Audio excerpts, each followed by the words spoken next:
have 2 days with you now, today and tomorrow. After that, I give the classes to Adam, who's gonna come on this weekend for a week, for next week.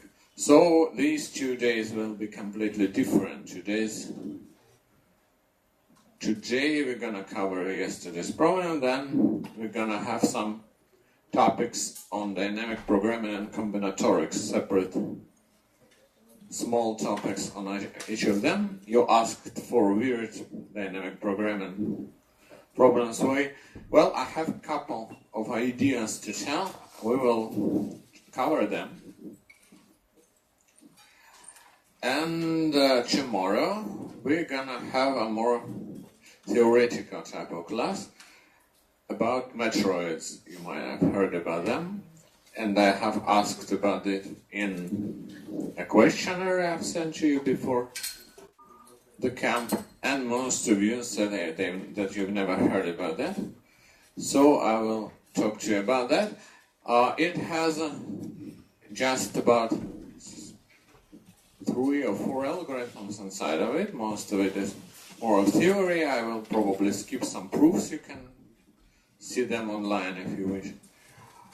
But the algorithms, they sometimes happen to be at competitions. Very rare, of course, but who cares? Who knows what's going to be on World Finals in this or next year? There's never been any on this, so maybe there will be. Okay, so we'll wait, I think, for 2 or 3 more minutes until people gather. And we will go to cover some of yesterday's, no, not yesterday's, Wednesday's problem, okay?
Not everybody's gonna come, I see.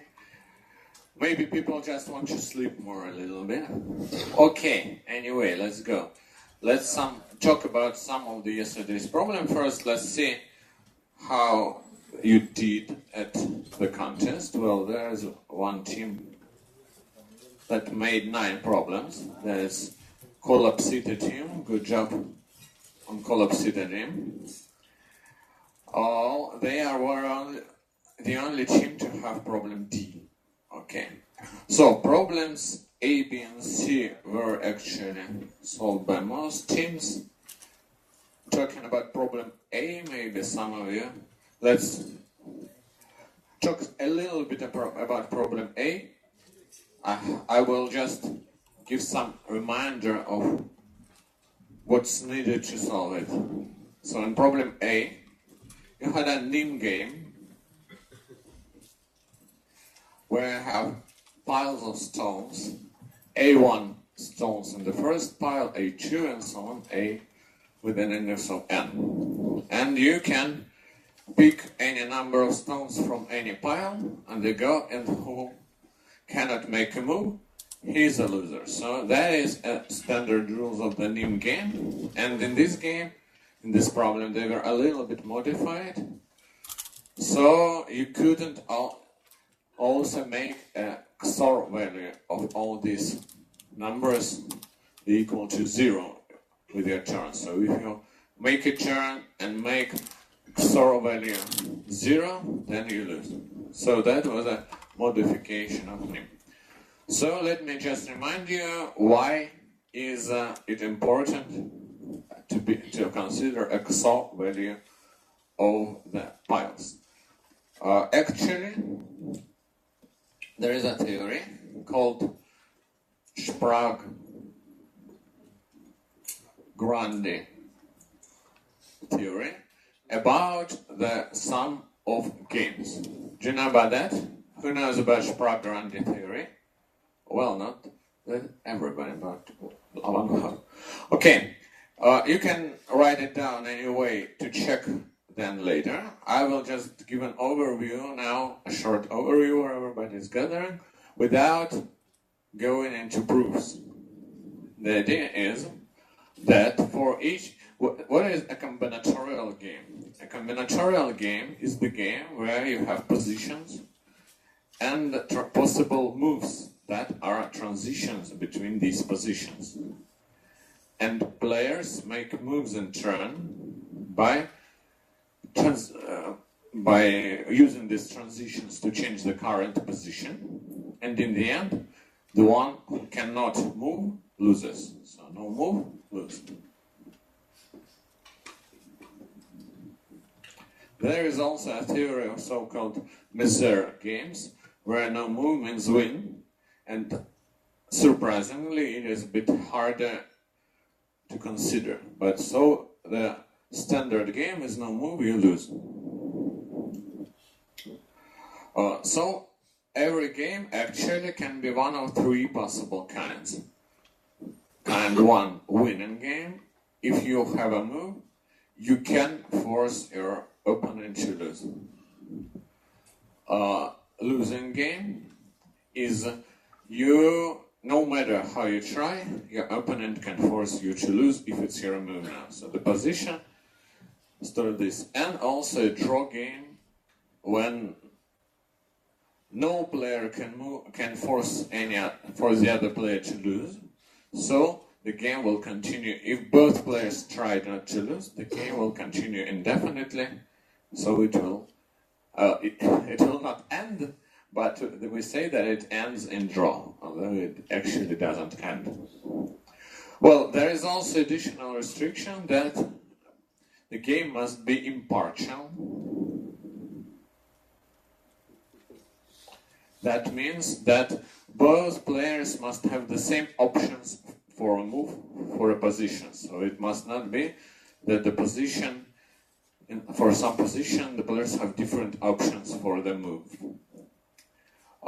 The classic example of a game that is not impartial but so-called partisan is chess, for example, or any other board game. And that in chess, the white player can only move white pieces and black player can only move black pieces. So it's not impartial. But NIM, for example, is impartial. Both players have the same options for a move. Well, when you have a game, you can make a graph. of a game with positions being vertices and possible moves being edges. There are actually two main cases, if the graph is acyclic or not acyclic. If the graph is acyclic, then draw cannot possibly happen because the game always ends, and every position can be classified by winning or losing using DFS. So when you are in a vertex, if all your possible transitions are to losing position or to winning positions, then you lose. And if there is at least one turn to winning position, if there is at least one turn to a losing position, then you win. So, okay, acyclic games on a graph are easy. Not acyclic games are a bit harder, actually, but you must use BFS, not DFS, to analyze them. The idea is that if the vertex has no possible moves, it's losing. And then for each vertex, you can consider all of its moves, and you count the number of possible moves to winning positions. If you find the move to a losing position at any time, then if you pop this vertex and it's losing, you say that this vertex is winning, and you put it to a queue if it's not already there, if it has not already been there. And if you pop a winning position, you take a look and see how many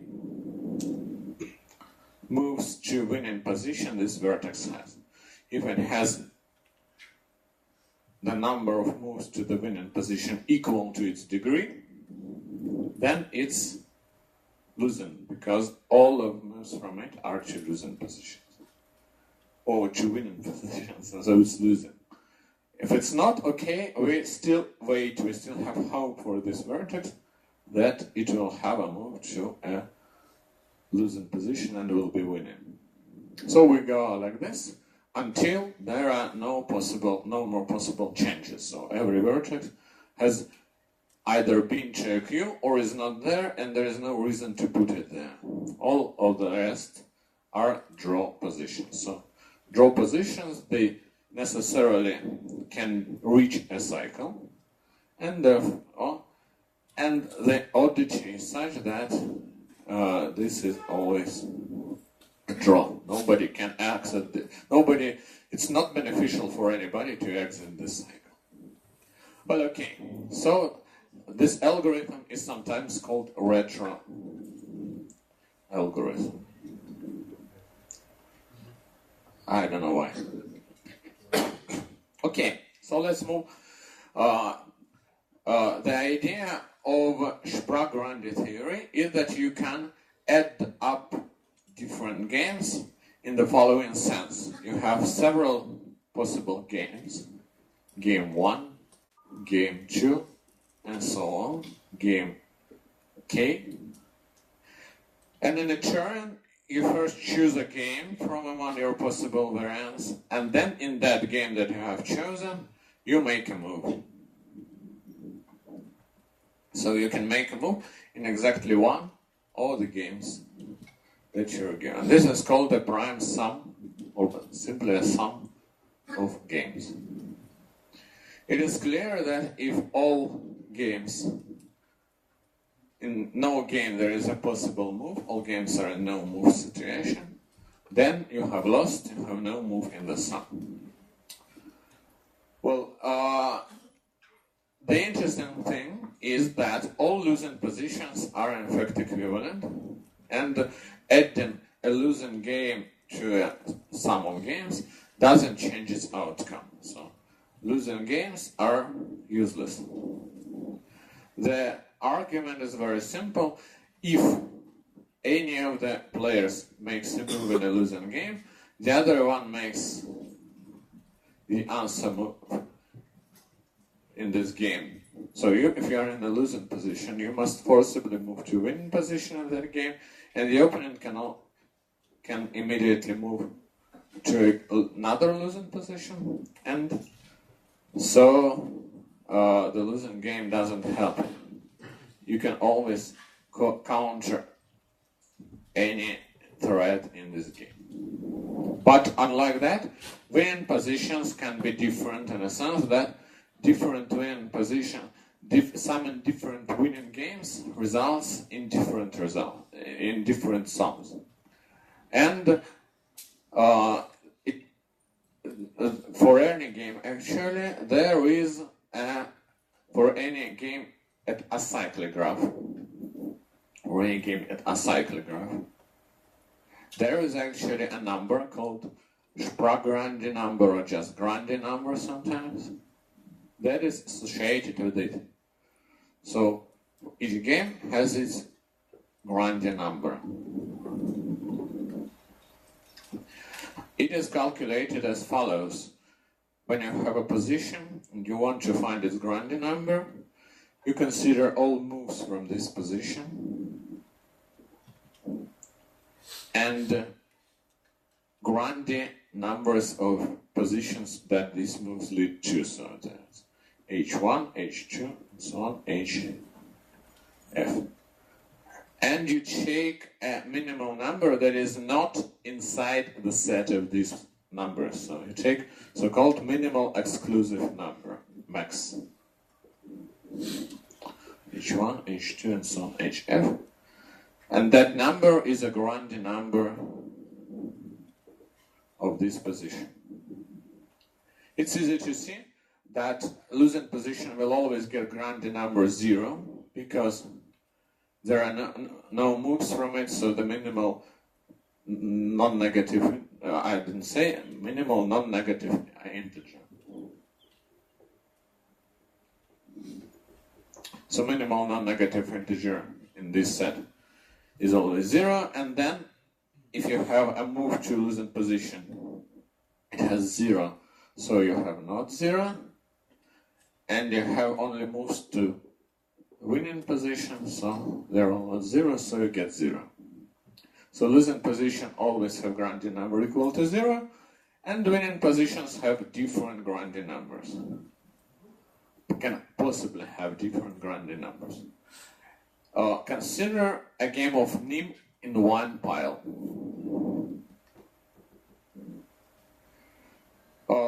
It's easy to see that Grundy number of such game is equal to its number of stones in this pile. If it has 0 stones, it's already losing, so it's 0. If it has 1 stone, you can move to 0, so it's 1. If you have k stones, you can move to 0 stones, 1, 2, 3, and so on, k minus 1. So minimal exclusive is k. So NIM has Grundy number equal to its number of stones. Well, NIM with so many stones is sometimes denoted as asterisk followed by the number of stones. So, what about the Grundy number of the sum of the games? The sum of the games has a Grundy number equal to bitwise XOR, exclusive OR, of Grundy numbers of the games that are summed up.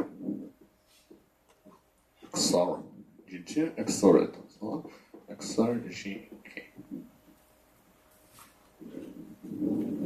So that's why this problem has arisen, the problem A of the yesterday's, of Wednesday's constant. I will say yesterday's, okay?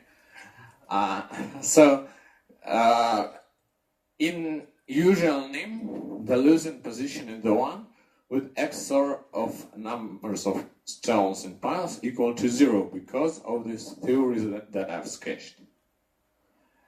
But if we forbid to go to this position, if we automatically claim such moves forbidden, then the situation changes. Well, actually not a lot in this problem. So Now we will have two branches of our following discussion about this problem for several minutes each. The first one is about the solution to the problem A, and the second one, what I want to tell you again, is to sketch how to consider graphs that are not acyclic. You possibly have heard about, most of you have heard about acyclic graphs and these formulas that I have written. But what about graphs with cycles? Okay, so for the problem A of Wednesday's contest, it's easy. The new result that you can prove in a similar way that you prove that if the XOR is 0, then you lose in normal nim, is that if XOR is 1, then you lose in this new edition of nim game in problem A of the contest. The exception is that initially you might be in a position with XOR equal to 0, so you must carefully consider that. It's not that you have already won in this situation, because your player didn't move you there, it's your starting point. So you have to consider this, and beyond that, you just use the normal nim strategy with the exception that you must move to a position with XOR of sizes equal to 1, not 0.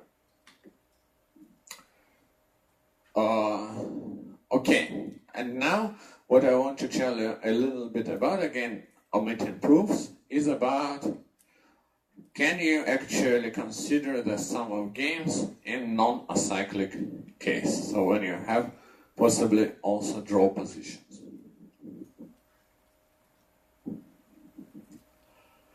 Okay, so there are actually two types of positions in such games. The first position are actually ordinary nim-like positions. They are called nimbers. A position is a nimber if it has some specific Grandi number. In case of a cyclic graph, you could calculate these Grandi values in a similar way to win and losing position classification. You just go from losing from by DFS, and whenever you get out of the position, you know the results for all of its followers, so you know the result for this position, and the same thing you can use to find the Grandi number. But if there are cycles, this doesn't always work, and there are actually two possible ways to find a number for the position. One is if you have edges from this position, and all of this position already have their number, their Grandi value, and in this case, so it has G1, G2, well, H, let's go, H1, H2, and so on, HK. So in this case, you just, as in ordinary game, set nim value for this position equal to minimal exclusive of H1 to HK. But there is also another way to set this position, a number. Consider a position such that there is a number G. So you have some positions that we have moves to that already have nim values, again H1 and so on, HK, so have nim values. And the other positions that we can go from this one don't have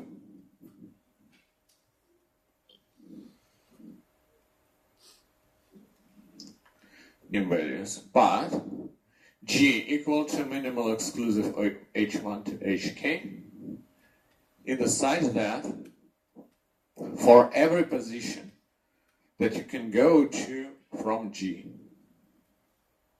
that still has no nim value, there is a move to a position that has name value equal to G. Do you get me? So, consider a position in a game so that there are two conditions satisfied. First, some positions that we can go to from it have name values, and G is the minimal exclusive of those. There can be that K is equal to 0, so in this case G is also 0. Other positions that we can move from, that we can move to from this position, have the property that there is an edge from that other position to a position with name value G, like I have shown here. So if there is a case, we also assign a value of G to this position.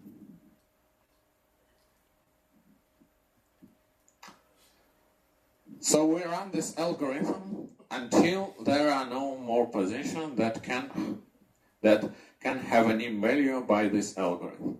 So let me give a small example. So if we have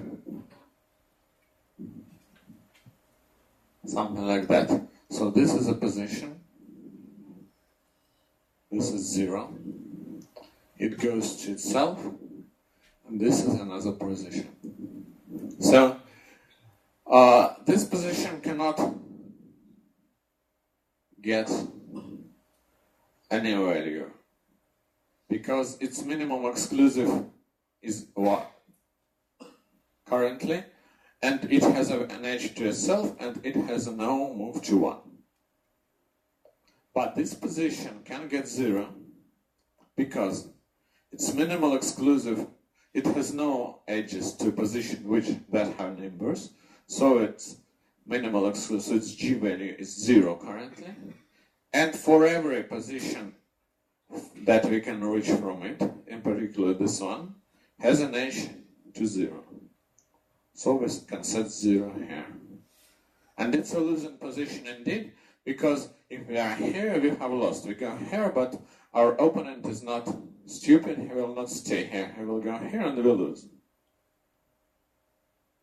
So similar argument, we can make a little bit gray, a little bit bigger graph, something like that, 0, 1, like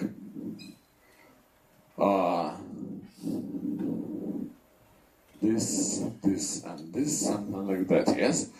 So, and also, so this is a similar situation with 1. So if we consider this position again, its minimal exclusive is 0 and it has no edge to, and it has an edge to itself not being marked with a number, and it has no edge to 0, so we cannot mark it.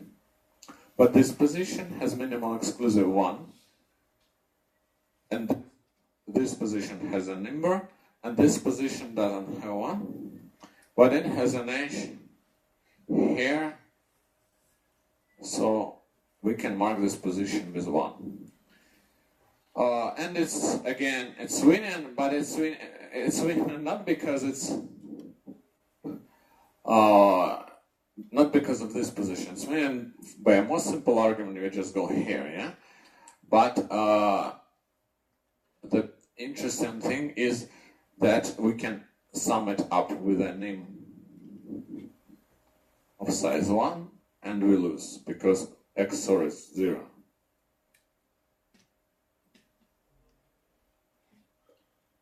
So consider this, the first player loses. If he goes here, he clearly loses. If he goes here, he clearly loses. And if he goes here, the opponent goes here, and we have 1 and 1, and now a more simple situation. And the opponent, and you lose. So in this sense, this is what these numbers mean. So they can be XORed again to get whether the position is losing or winning. But okay, that's about the positions that have nim numbers. Draw positions cannot, for example, have nim numbers because they are draw positions. Yes, and also some winning positions, like this one, sometimes also don't have nim numbers. Why? Let's consider this game again and this position. It's winning. We can win by going here. But it doesn't have a nim number. If it had a nim number, then say it had a nim number k. So in this case, if we consider a sum of this game and a game with nim number k, for example, a nim with k stones, so like this,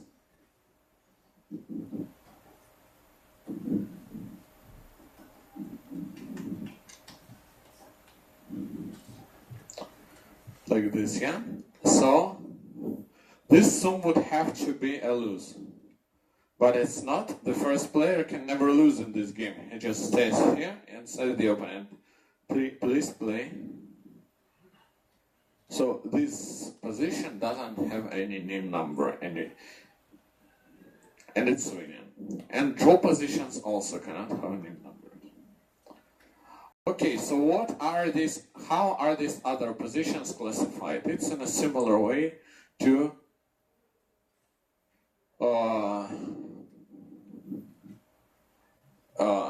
positions with nim numbers, but they now have a little bit different, how to say, dimension. So other positions are uncertain. Well, positions with nim numbers are certain. They are always winning or losing, and we know how to sum them up. They're just excellent. So uncertain positions don't have nim numbers, but they're after, let's say that we run this algorithm and we give grandie numbers, nim numbers to positions until there is no other move, no other new change that we can make. So no new position can have a nim number. All the positions that are left, they are associated with the sign of infinity and also a set of nim numbers that we can move from this position to. So if there are moves from this position to some other positions, and these numbers, these ones have nim numbers h1, h2, and so on, hk, and these positions don't have,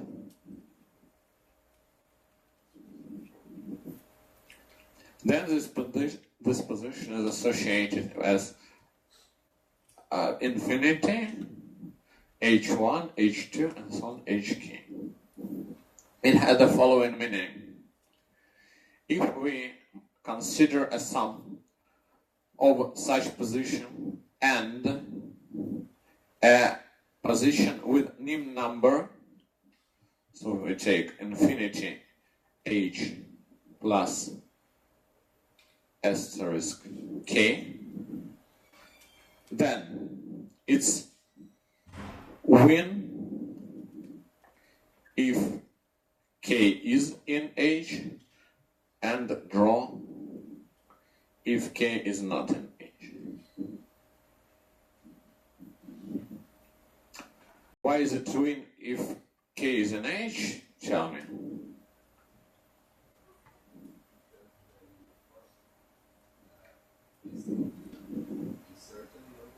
Yes, because the first player just goes to k here, and now we have k plus k, so it's XOR is 0, and the player to move, your opponent now, he will lose. In the other cases, draw, it's harder to prove, but you can try if you like. It's maybe if you are good with grandie theory, then it's intuitively easy for you. But if you are not, try reading about grandie theory and maybe check it out. Okay, in particular, if k is 0, then we get that the position is win if 0 is in H, because someone with 0 size pile doesn't change anything. And you draw if it's not. So in particular, infinity H is win if 0 is in H, and draw if 0 is not in H. So if we recall our example number 1 gives us 0 and infinity 0. That is win. And like this, 0, 1, infinity 1. Infinity 1 is draw. Nobody would like to go anywhere from there, because if you make a move, your opponent makes you lose. So in the final, actually the summing rules are now the following. So if you take asterisk G plus asterisk H, then you get, you just XOR them as usually. So you get asterisk G XOR H. I use XOR as in C++. If you maybe you might like XOR as in discrete math, like that. Write down, even if you're writing down, use what you are used to. I will use C++. So if you make infinity H and add it with asterisk K, you get infinity H XOR K. You just XOR every value in H with K. And the final rule is quite interesting. What if you sum up two infinities? What do you think you will get? Your ideas? And always draw position. You cannot get out of this draw. There is no reason for anyone, because moving out of one of the infinities, moving out of infinity, you get a position that is either win or draw. So you cannot anyway move to a lose position, so there is no reason for you to get out to certain positions, to numbers. So this leads you to infinity empty space set, because no way to make this position winning. If you have two infinities, you always have a draw. So this is some small side lecture for today that tells us how to deal with, how to expand Grandi theory to games with the cycles. Another rhythmically tricky thing here is identifying such positions. Well, you can do it, if I remember correctly, you can do it in some e square root of e time. Just some simple analysis shows that there are some fat vertices and slim vertices and something, and it amortizes to this. So there cannot be very many vertices with big values of G, something like that.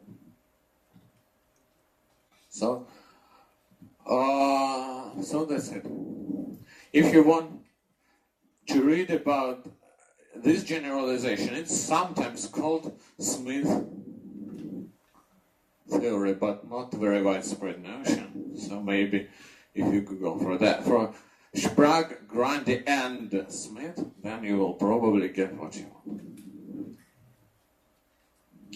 Okay, so the problem A of why this contest inspired us to consider this. Any questions or comments? Okay, then let's move on. Okay, problem B and problem C were solved by almost everyone. Let's go problem D. What is problem D? Oh, problem D is, we have already discussed such a problem.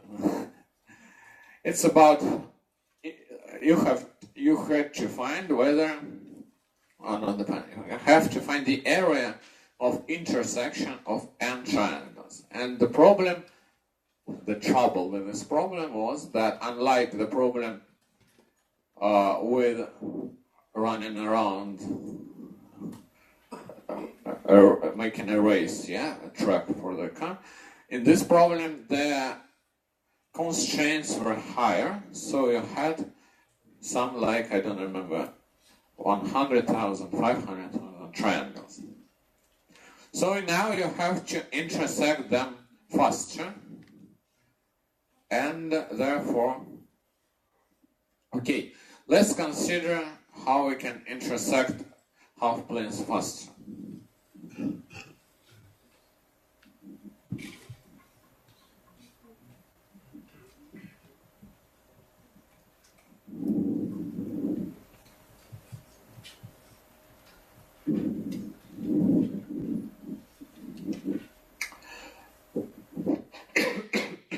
Okay, so we have half planes and we want to find the point of their intersection faster. I will tell you now two algorithms. One is about standard in the sense that it looks approximately as a convex hull algorithm, and the other one is pretty strange.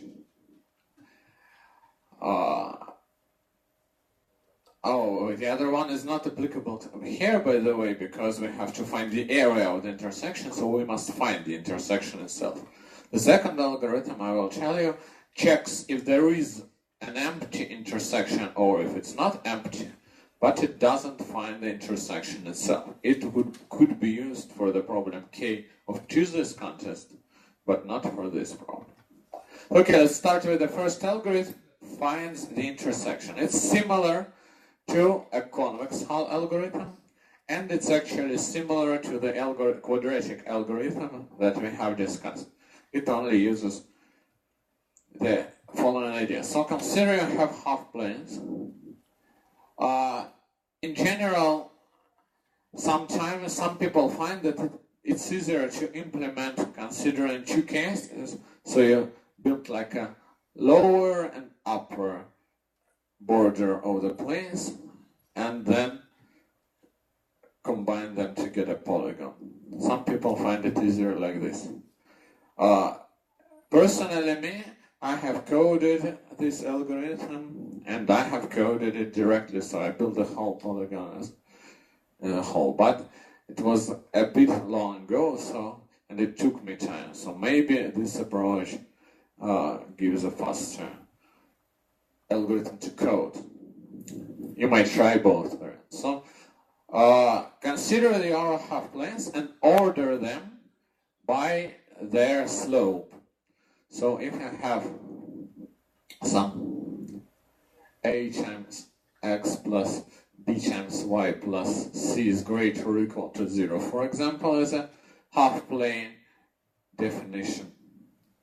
Its slope is something like b divided by a or a divided by b. So you do not need to divide anything actually. Let's consider. So we have a half plane a1x plus b1y plus c1 greater or equal to 0. So that means that we have a so-called normal vector for this line, the border of our half plane. It has coordinates a1, b1. If we have another half plane a2x plus b2y plus c2 greater or equal to 0, then we would have a vector a2, b2 as its normal vector. And we don't need to find slopes, we have to compare lines by their slope. To do this, we can check a vector product, a cross product of these two vectors. So a1, b2 cross product A1, B1, cross product A2, B2. It's equal to A1, B2 minus A1, A2, B1. And it gives relevant positions of these two vectors, whether we are going from the first one to the second one counterclockwise. So if it's cross product greater than 0, we go counterclockwise. If cross product is less than 0, then we go clockwise. And if it's equal to 0, then these vectors are looking either in the same direction or in the opposite direction. Good. So this way we can, if we consider only looking up planes, for example, then this gives us an order, a linear order on these planes. So you can compare them using cross product and therefore sort them by slope. If you consider the word all is not allowed. I'm sorry. If you consider all planes together, then you get, then there is a problem. This is not transitive. This relation is not transitive, so it cannot be used for sorting directly. An example is if you have 3 vectors with 2p divided by 3, 2pi divided by 3 angles, then from A to B you go counterclockwise, from B to C you go counterclockwise, but from A to C you go clockwise, so it's not transitive. It cannot be used for sorting. If you try to feed this comparing function to sort, you will get a runtime error probably, because sort function doesn't like non-transitive relations. It might either give bad result or make an exception. So it depends actually on what comparisons it will make, but it never results in anything good. So you must expand this relation by something like that all planes looking up go before all planes looking down, or something like that. It's your decision. Okay, so after you have sorted your planes by slope, you run a similar algorithm to a convex hull with a stack to Graham algorithm. So you have already some half planes that you have intersected, and you have their border, their intersection border saved in stack. When you add a new plane that has a greater slope, you check. You first intersect it with the last. Well, there are several approaches. Okay, one way is to check. You check if there is the last point in your stack is in the required half plane. If it were, then you intersect the last line you have with a new border and push it to stack like this. If it's not, then this last part of your current intersection, or the border of your current intersection, is useless, so you pop it from stack and check the next point. If, as in this case, it's again outside of your half plane, you remove it again, and now when you only have one line left in your stack, you just intersect with that to get the new half-plane intersection. So the only geometric primitive you need in this algorithm is intersecting two lines. And checking whether the point is in the correct half plane is just putting it to this inequality and checking if it's true. So it's quite easy. So either you go like this all the way around, and then you have to consider the last one and the first one and make a smart finalization of your algorithm, or you can build a lower border of your half-plane intersection. You can build the upper border of your half-plane intersection, and then they can only, they're both convex, so they cannot have many intersections, they can only have two intersections, and or one. In this case, there is only 1 point, or 0. In this case, the intersection is empty. So you check this, and you get your polygon, and then you calculate the area of this polygon. So in this problem, finding the area of triangles intersection, you just forget that you have triangles. You split each triangle to 3 half planes. So you have a triangle, you split it into 3 half planes, and then work with them without recalling which triangle they came from. That doesn't matter. Okay, so there was one team, Collapsita, that solved this problem. Did you use this method? I don't think there is any other. Okay. Did you make 2 lines or 1 line? 1. So you just wrapped and then finalized it again. Okay.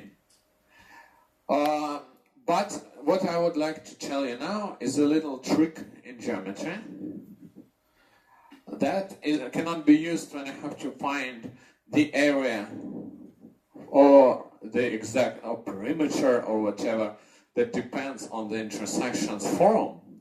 But you can use it to check whether the intersection has at least 1 point is empty or is not empty.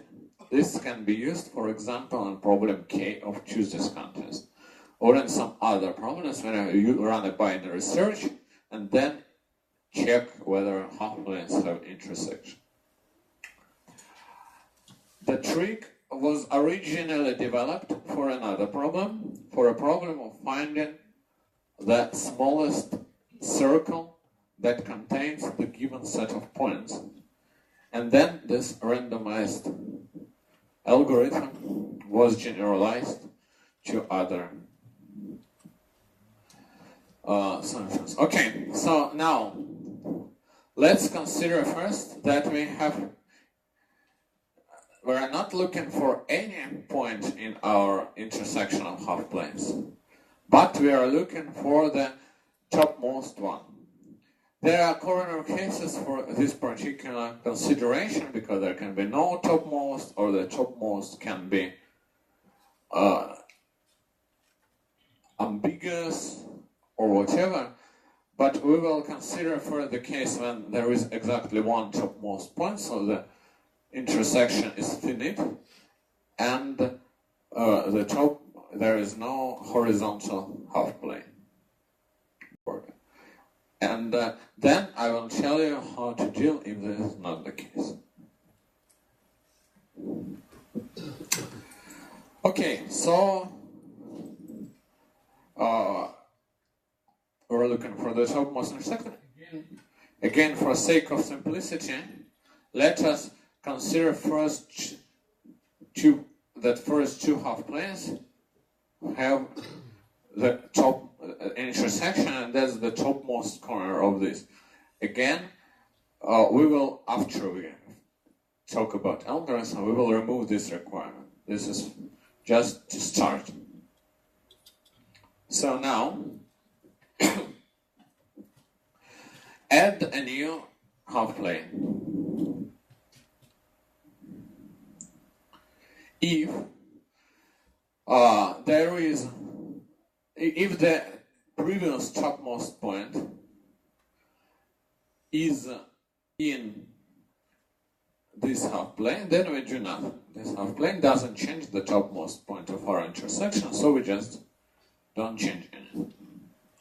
In the other case, if it's not, then consider the first. So let it be. Let's consider that we have. Say that we have. So we add half planes one by one, and now we have added the first k minus 1 half planes were added, and we have this topmost point. We don't remember anything about it except this point. So it's x, y. We are adding the kth half plane. If it is inside of it, then okay, great. If it's not inside of it, we have to find the new topmost point. But now, the main idea is, now we are absolutely sure that that topmost point is the intersection of this half plane, is the intersection of this line and one of the previous half plane lines. Okay, so consider intersection with the previous half plane lines. They make half lines on this line. So from one of those, you can find the topmost point in the intersection of these half lines. The intersection of half lines is just a segment, so you just keep track of a segment. It's easier than keeping track of a polygon. Yes, so one-dimensional half-plane intersection is easy because it's half-line intersection. It's a segment. It's easily identified by 2 points. And from among those two, remember we don't choose. We say that there are no horizontals. So from among those two, one is topmost. So we remove this and choose the new topmost. Okay? Okay. Okay, but not okay because it's quadratic. The funny fact, and also it has some constraints that we have considered, so no horizontals, exists topmost and so on. But the second problem is easy to do. The first problem, it is quadratic. Surprisingly, it is solved by your favorite method, I think, random shuffling the half planes.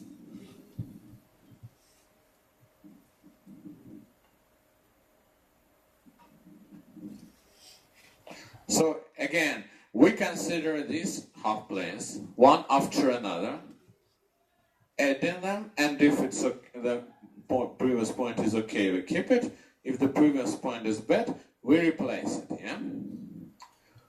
So we add them not in order they are given an input or sorted or something, but first we random shuffle our half planes and then add them in this order. Why? So what? What is the result of this adding? The answer is the result is very good. Consider first k half planes. Their intersection is a polygon with at most k sides,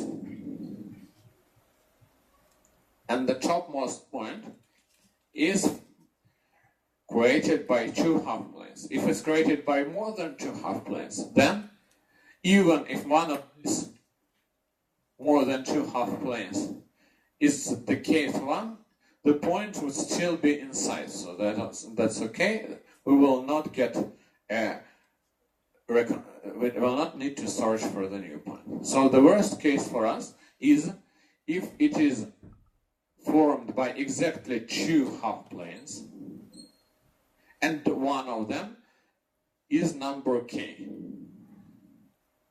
In this case, when adding the kth half plane, we will have to find it again.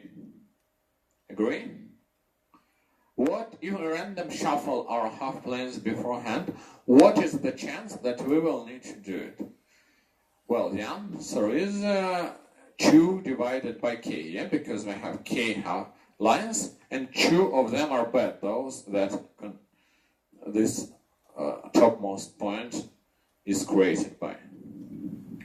So the expected, and what then? Then we will have to intersect these half lines. It will take us k times k operations, proportional to k, O of k.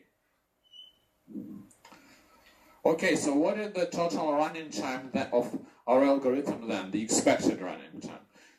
Well, skipping the first several steps when we're just finding the highest point, this upper point, just skipping the initialization step, we get that we go for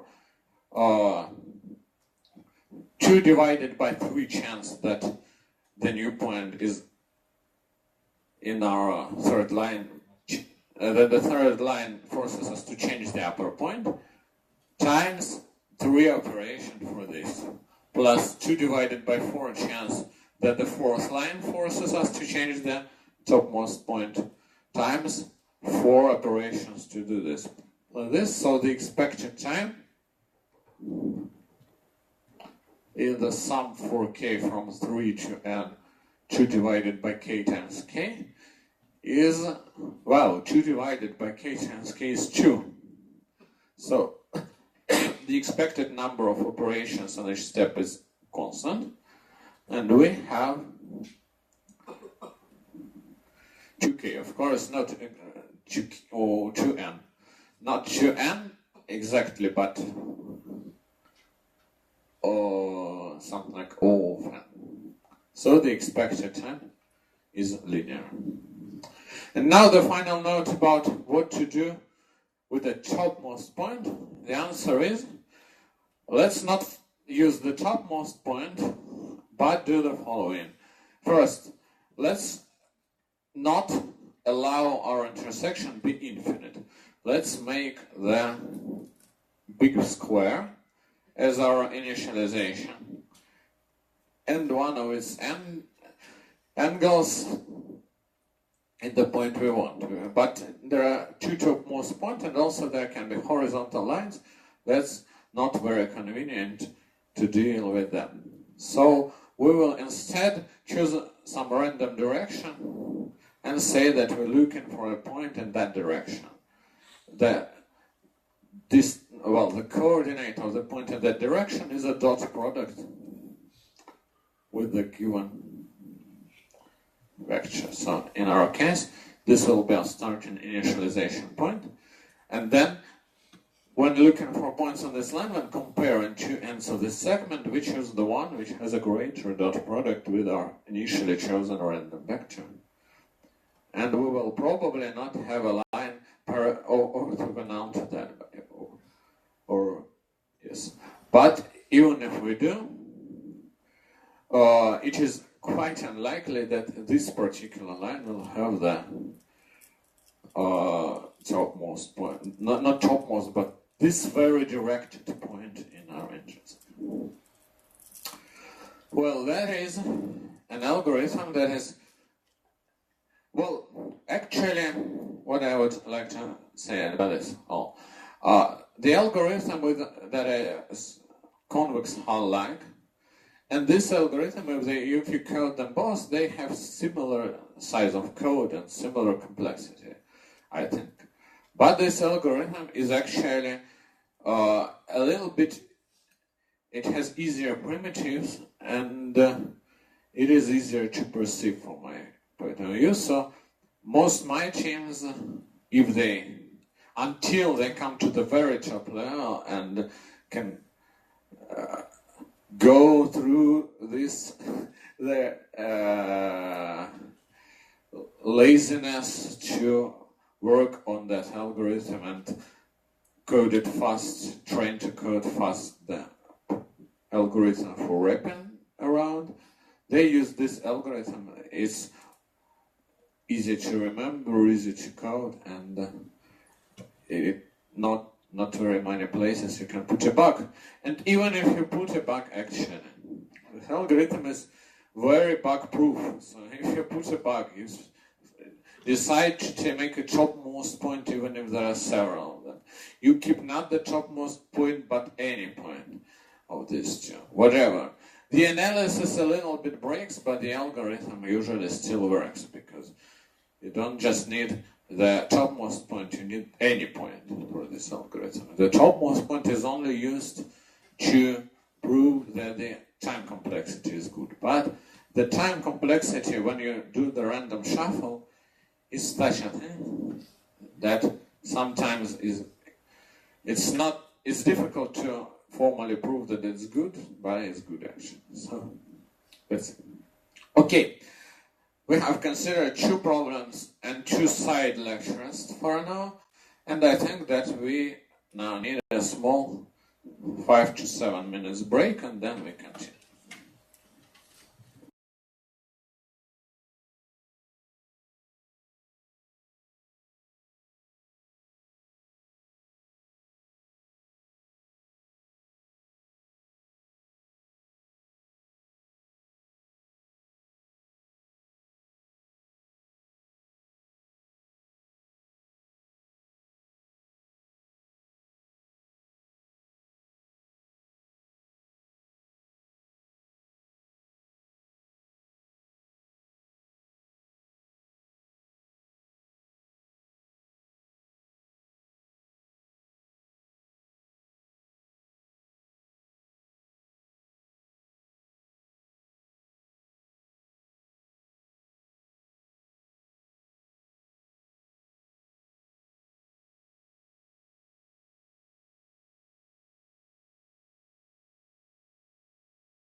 Please check your seats. I'm sorry again for that the break took longer than expected, but I had to do something urgent. So we will probably go on now. Okay, problem E. What about problem E? Okay, problem E gives us actually, a rise to another deep topic that we will not discuss in detail, unlike two previous ones, but I will give you hints. Some teams have solved it. The problem is you were given points at a plane, and you put circles to these points.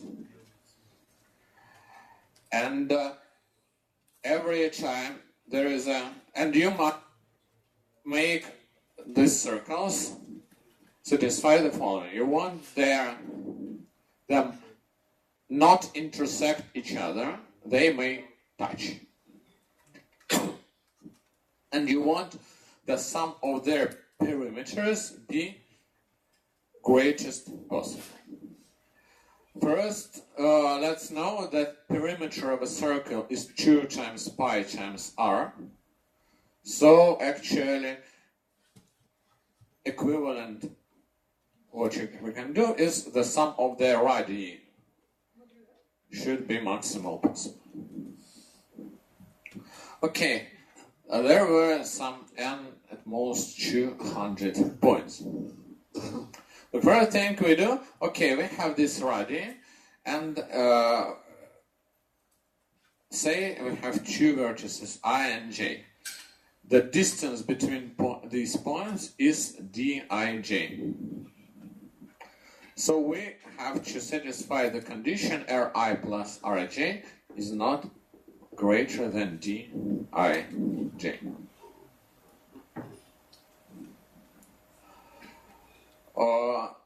Okay, let's do the following. The solution is the following, actually. Consider a matrix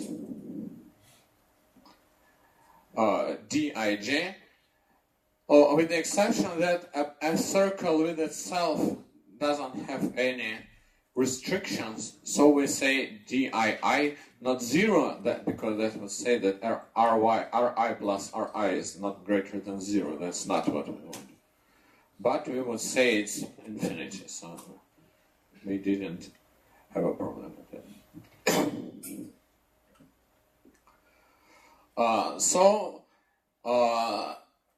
Let's pick this matrix.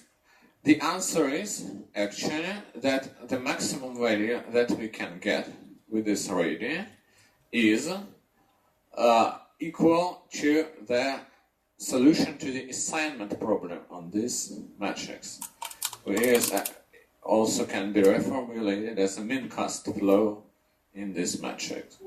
So you choose a permutation of vertices of numbers so that every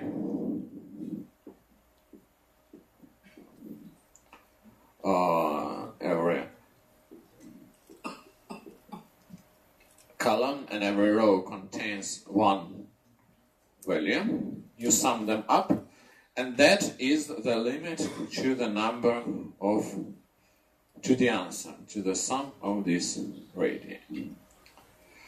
How can this be proved? And how can radii be found after we set this up?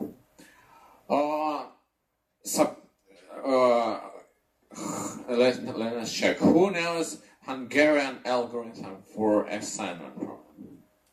Oh, not very many people. Who knows min-cost solution to assignment problem? Minimal cost flow solution to assignment problem. Okay, also not very many people. Okay, I think that we will then, it's almost, okay, then we will progress in the following way. I don't want to make assignment problem lecture today, because unlike 2 previous cases, it's not half an hour lecture, it's more than 1.5 hour lecture, and that's not my plan for today. But I will report Adam that this is a topic that might be interesting, and maybe he will give a lecture on this later on the next week. And for those of you who are here and know about the solution to this problem, a sketch of the solution is the following.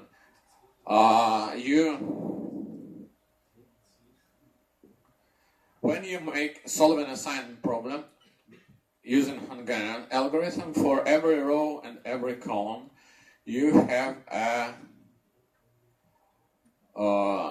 potential value, so-called, that gives the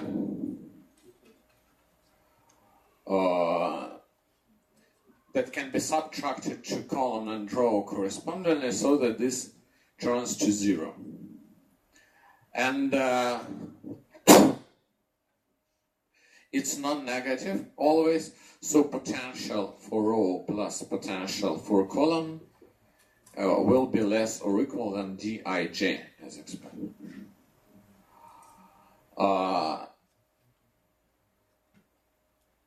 So what you would do, you would put a radius, a diameter of a circle equal to ui plus vi. So in this, and so it's or similarly radius equal to the half sum. So this way you will make sure that the matrix is symmetric. So actually you can do this, and both will be satisfied. So so you can never get better than a minimal assignment problem, and you can get this as a solution. The small problem is that you can get negative diameters for some circles. To solve this, you can see that if you have a point that has a negative diameter, negative radius, and the other one is, what does it mean? Because we have a tight constraint for the assignment position. So that means that some other circle is so great that this radius must be negative. In this case, and this circle is only one. There is only one such circle, because in the other case, this one and this one would have intersection by non-zero. So you reduce this circle by, you replace it, you reduce, the circle will be, so the circle will be Ri plus R, and this will be Ri, new Ri will be 0. And Schwinden circle cannot make it intersect anything, and the sum remains the same. So that's for those students who knew about assignment and didn't solve this problem. So finalize this in your notes in your head. And for those who don't know about the assignment problem, we will probably give classes. Okay, the first team to solve E problem was the team University of Brasilia 100% D+. Are you here? Okay, good job. Did you use this way to solve it? No? What was your approach? Use simplex.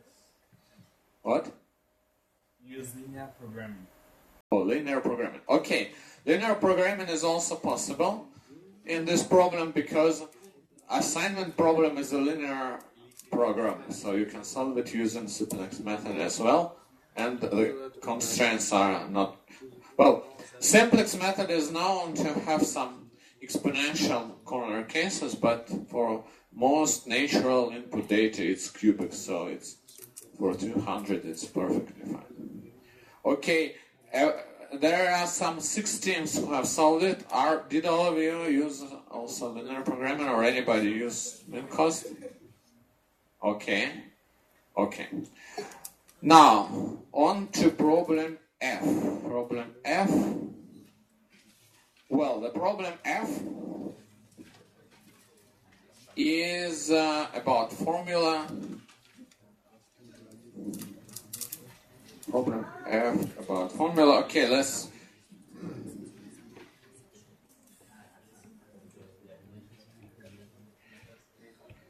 see.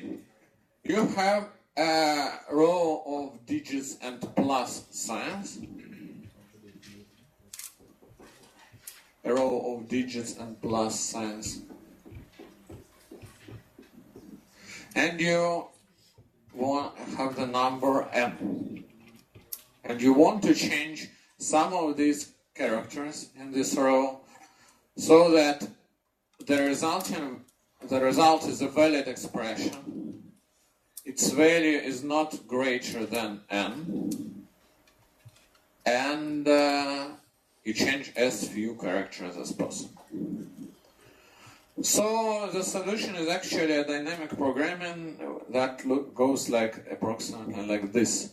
So you consider first several positions.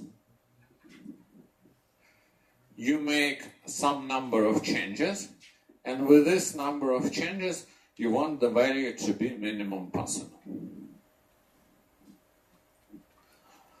So the transition is like this. You check what is the last summand, including the plus sign.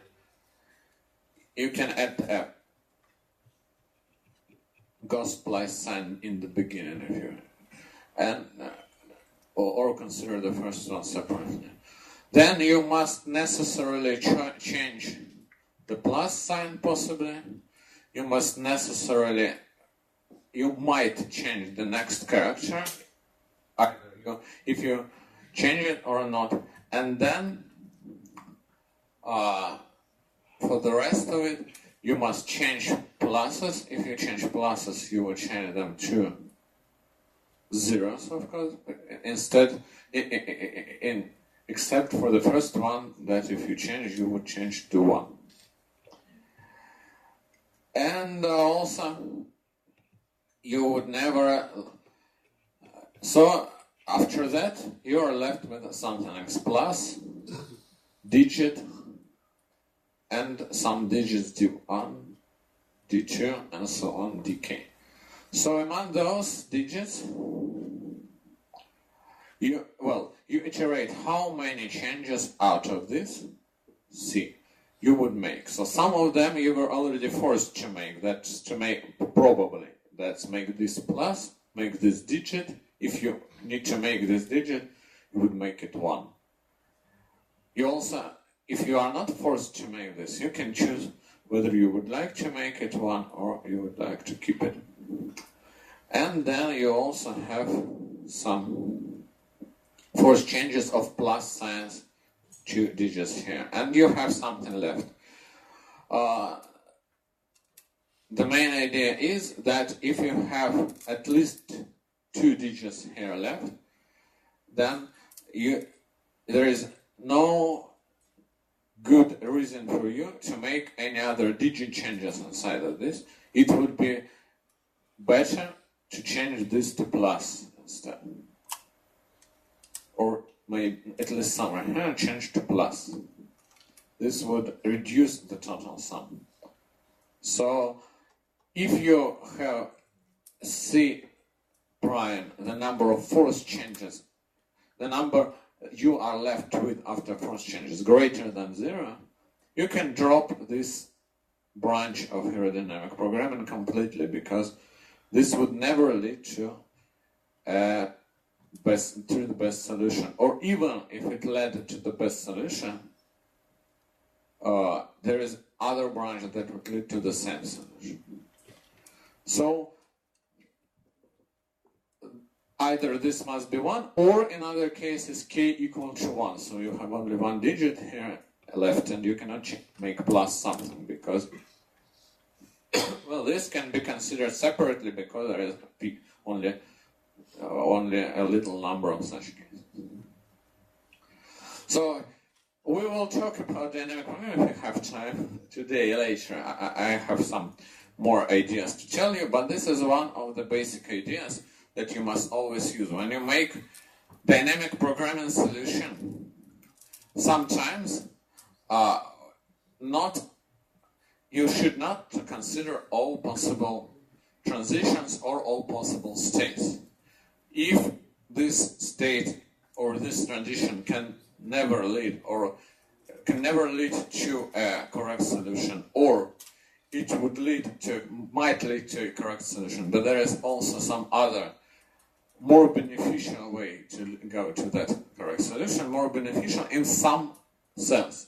I mean that it must not be circular. If you drop a number of possible transitions because there is always a better one, but this is not transitive, then of course you will probably drop all possible ways to get a correct solution. But if it's transitive, if there is some optimal way always to get a correct solution, then you would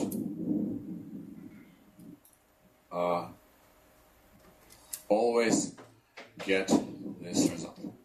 Okay, now this is problem F. Problem F was solved by many teams, but the first team to solve problem F was Universidad Nacional de Colombia. I here make on.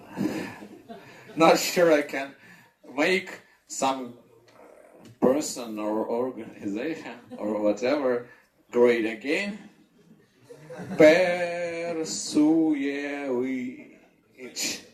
UN. Are you here? Colombia, great job on doing problem F first. Okay, problem G was done by almost everyone. Problem H. Okay, problem H will probably.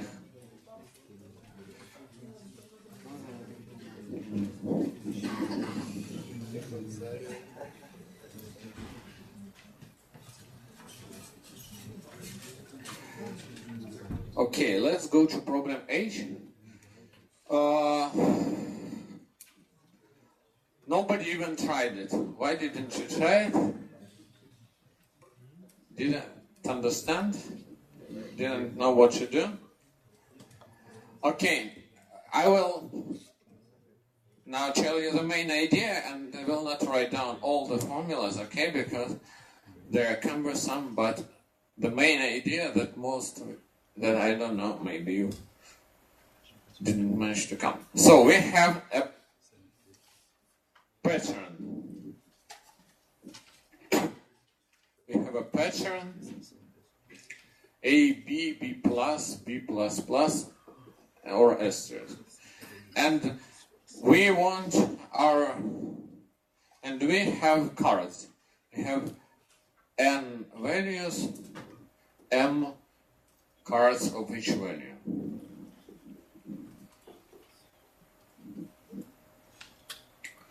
So what we do? We pick, and we have L elements in our pattern. We pick L cards at random from the pile of n times m cards and try to match them to this pattern. How do we match it? We try to see. So we try to choose some values for A and B and possibly also C. That would then correspond. So if I have 5, 7, 8, 9, and 3, something like that. You need to find the probability that a random hand would satisfy the given pattern. Actually, the main idea in the solution is to reduce the number of possible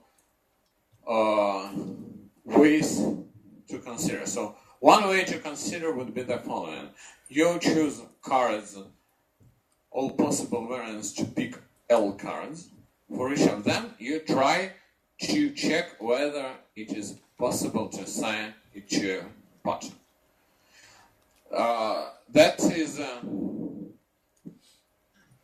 slow way, but the slow part is not checking that a pattern is okay, because L is small, it's not greater than 7. But the long time is to check all possible combinations to choose L from n times L. This is huge. What we would like to do is actually, let's see. So when you have 5, 7, 8, 9, 3, and say 6, 8, 9, 10, 4, differ by 1. That is, in relation to a pattern, that is the same situation. What we would like to do is the following. Let's pick our hand, so we have H1, H2, H3, and so on, HL. Let's sort these values.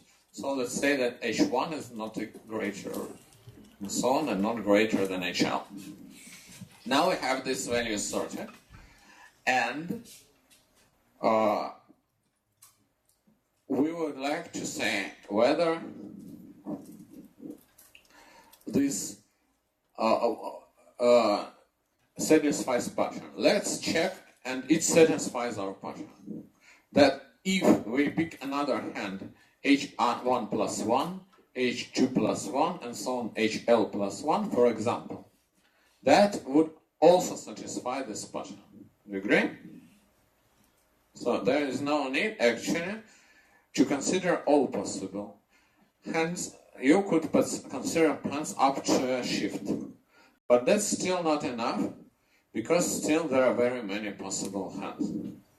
Let's make another observation. The first idea that we always see in combinatorics when adding a constant doesn't change the result is that we could move to partial differences. So we instead consider H2 minus H1, H3 minus H2, and so on, HL minus HL minus 1. So this is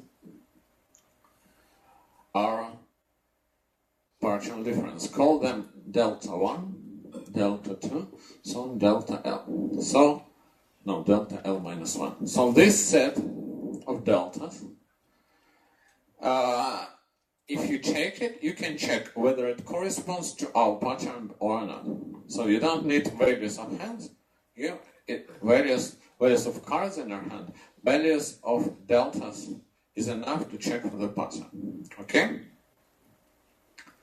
And the next thing is that if actually one of the deltas is greater or equal to 2, then it is not important what exactly is its value. It either satisfies our pattern or it doesn't. Because there was a special rule, I hope you read the statement carefully, that if there is, say, B++, then there necessarily are also B plus and B. So only consecutive values are important for a pattern. So if you have delta between two consecutive cards in your hand greater than 2, then there is no reason to check. Then two of these cards cannot be in the same row for the same A or B or C. So they're definitely in different rows, or one of them is just for asterisk already. So values greater than 2 are all similar to us. So actually we need to consider vectors of length L minus 1 that consists of values 0, 1, and some special value that means greater or equal than 2. For every such situation, for every such pattern, for every such differences pattern, we check it to our hand pattern if we can assign values to A, B, and C, so that the cards matched. To check it, you can, to make it easier to check, you can, for example, create some sample hand with these differences. Say this is 1, then this is 1, then this is 1 plus delta 1, and so on, and this is 1 plus the sum of deltas. And this way, after that, you have a particular hand that has this differences pattern, and you can check if it's satisfied. And if it does satisfy, then any other hand with this differences pattern won't satisfy. And if it doesn't, no hand with this differences pattern satisfies. So what is left is to count the number of hands with the given differences pattern. Oh, well, it is some multiplication and summation of these binomial coefficients. I would leave it as an exercise. I can write it down on the board, but I think that it's better for you to come up with it by yourself. The feature that deltas can be 2 or more gives you just that, well, the usual way to do this is you subtract.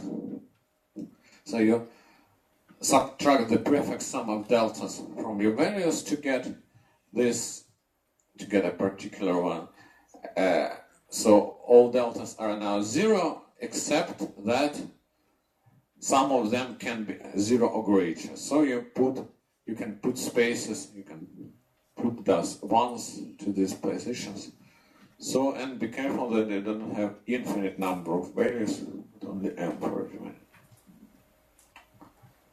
So some small combinatorics, some multiplications of hundreds of millions of binomial coefficients leads you to the number of these combinations.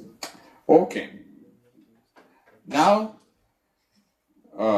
I think we will keep problem K for the next time, and we will move on to the topic of today's theory, because I have some things about dynamic programming to tell you. And the first thing, I will also put it in a kind of stories, like we did on Wednesday with data structures, but not so independent actually as that. So story number 1 today will be very short. It doesn't have direct connection to dynamic programming, but it can be used in some so-called masks dynamic programming. So it will be masks,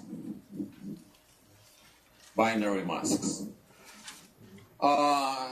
Sometimes when you make a dynamic programming, you work with masks that denote some objects, cities, whatever that you have or have not done something with. One of the most traditional problems of this type is finding a Hamiltonian cycle in a graph. So that way you keep track in your state of what cities you have, what vertices you have already visited. Okay?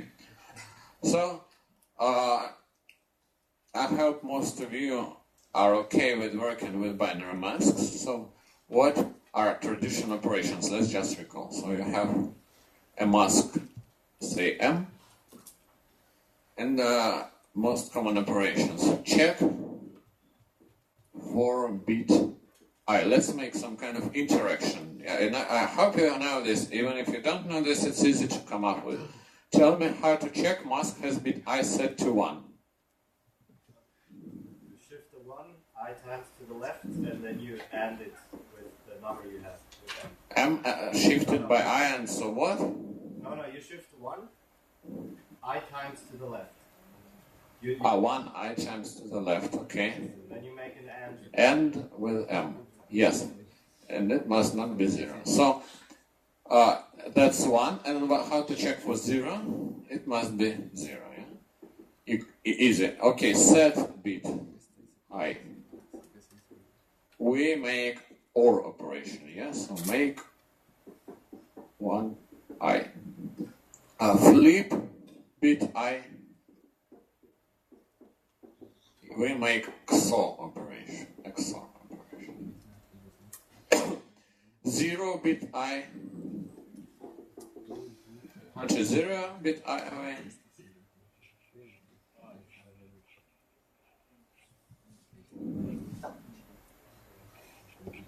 You make M and not this, yeah. So I hope you know. Why are you not telling me the answer? Okay, so Now, okay, with two masks now. Check that one mask is, so we have mask M1 and mask M2. Check that M1 is a subset of M2. How we do this? Check if the end of the M1 and M2 is equal to M1. Yes, okay. So check that masks do not intersect. The end must be 0. Yes, their end must be 0. Check that two masks are complement to each other. M1 united with M2. No, not complement, cover the whole set, yes? So that's universe in some sense. The OR of the two must be Their OR operation must be equal to the whole set, so all bits must be set. Say that we have n objects, we have 1 shifted by n minus 1. Please also note, I know you all know this, but always recall that minus is stronger than shift, so don't ever forget this parenthesis. Okay, what I wanted to tell you is, of course, not this, but a little trick about finding all pairs of masks such that one mask is a subset of the other. So, I haven't put that. So, what we want to find all pairs of M and say S submask, so that S subs M. First question is, how many such pairs are there?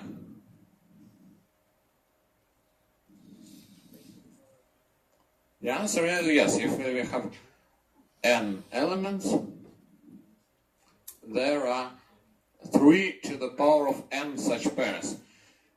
Because every bit can be either in both masks, or in M only, or in none of the masks. But it cannot be in S only. So it's not 4 to the power of n, but 3 to the power. So one way would be to check all ternary representation of the number or something. But fortunately, there is a very nice way to do this. And this is the following. So we iterate over bigger mask M, 1, 2, 1 shifted by A minus 1. Now, for every, we will consider all S masks in decreasing order in the following, using the following cycle. For S is equal to M, S is greater than 0, S equal to S minus 1, and M. Or the C++. So, Sm is the pair, and 0M is not considered by this 4, so it must be considered separate. So this cycle considers all pairs of masks that S is a submask of M exactly once, and only those. So you don't have to check, and you don't have to make recursion, and you don't have to deal with ternary numbers. Let's see why it does.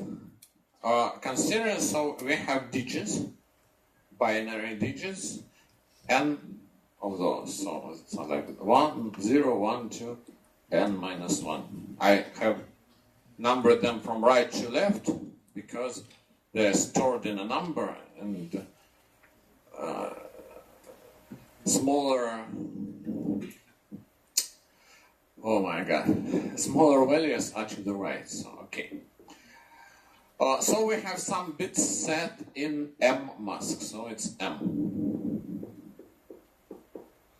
We have R, and the others are zeros. So what we do? We have some S mask.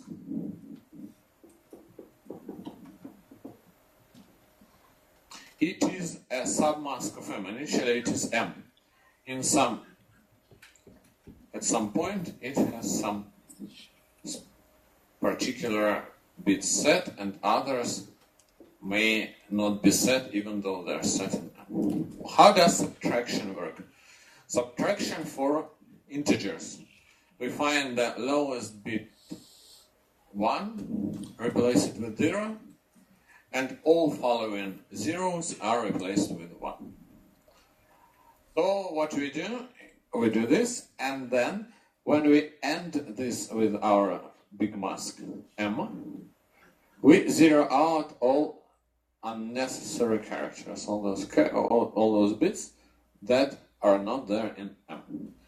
So from this point of view, that would work as we only had those bits that are there in M mask and worked only with them. So we start with all ones, then subtract 1, subtract 1, subtract 1.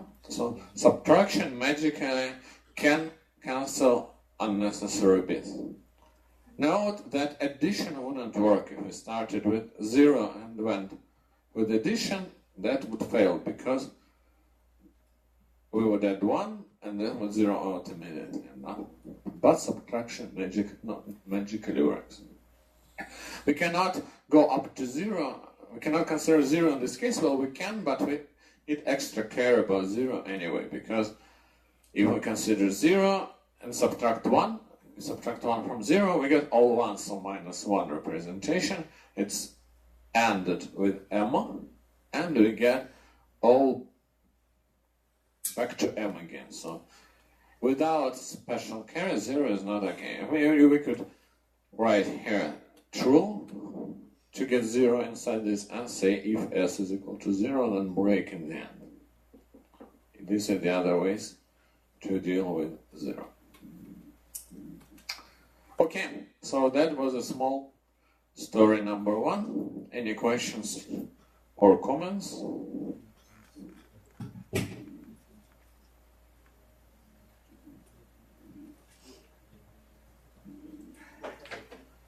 Okay, if there are no questions or comments, we go to story number 2.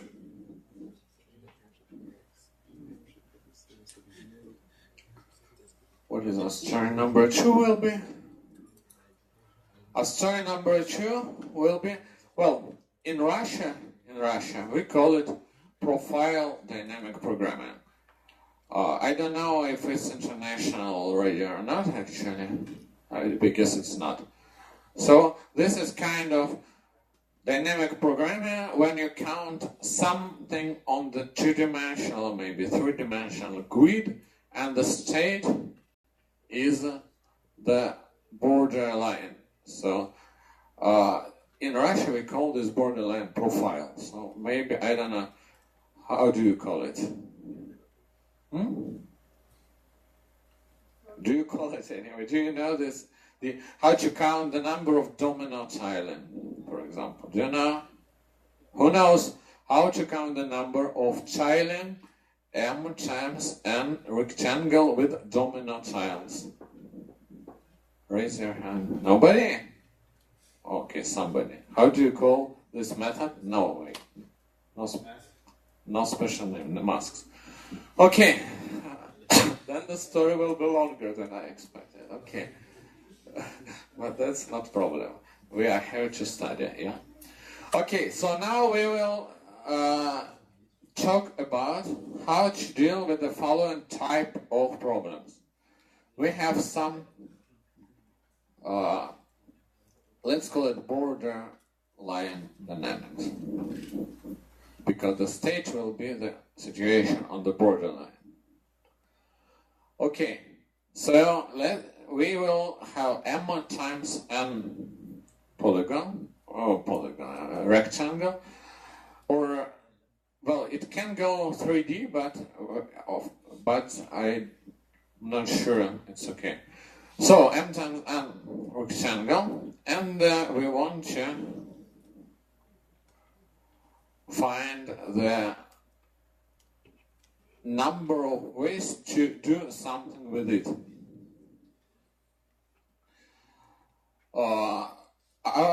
I will consider 2 problems as an example in parallel, because they both have they have different setting but similar solutions. So it will be easier to switch between them back and forth to see the main idea. The first problem we consider is domino tiling, as I've told you. So we tile with such pieces and we count the number of ways. The other way would be nice coloring. Nice is in a sense that no 2 times 2 square has all 4 cells of the same color. So this is not allowed and this is not allowed. Other variants are okay. So the main idea of any dynamic programming solution to a problem is to find some process that you go direct, say you start something, you do some process, and you count the number of ways to be in some state. So what you have to do is to find the state and to find the process, and then you have a dynamic programming. So in such situation, the most difficult thing is to find the state. And we have had a similar problem that we have discussed on Tuesday, that about the race. Do you remember we wanted to put some walls to make a good racing? So here is similar thing, a little bit easier even. So we have the process will be the following. We will go by rows and we will keep track of what's going on. We will make sure that when we came to some cell, everything that we have already seen is filled with colors or domino tiles. So what is the state of this process? The state is the thing that influences what we can do in future. So if in any dynamic programming, not only this type, but in this type, that would be that what say pieces or what colors or what cells influence our future. And it turns out that those that we have put long before do not influence ours anymore. And only those that are now near the borderline, that we would call the line that separates those that we have put and those that we have not put yet. So all of them are only those that are near the borderline are important. So in these two problems we have, in problem about domino tiling, we have covered all this. So some domino tilings might go out, so stick out across the borderline. So the interesting thing for us would be if there is a domino tile that looks away like this. So there are 2 to the power of, say, n times m is n minus plus 1 possible variants. Actually, these 2 can be united into 1 because it's not important for us which, does it look from top or does it look from left. So in some sense, that can be reduced 2 to the power of n. In the nice coloring problem, the state of the borderline is the color of these n plus 1 squares.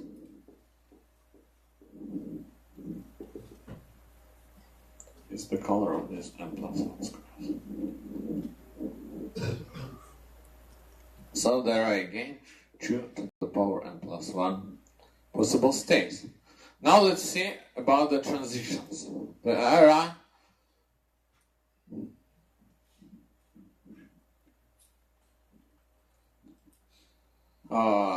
what is the transition? The transition is there are two types of transitions. Actually, one true, let's call it like this, and the other one in some sense fake, because there is no change of state actually, just change to the view of this, to our view to this state.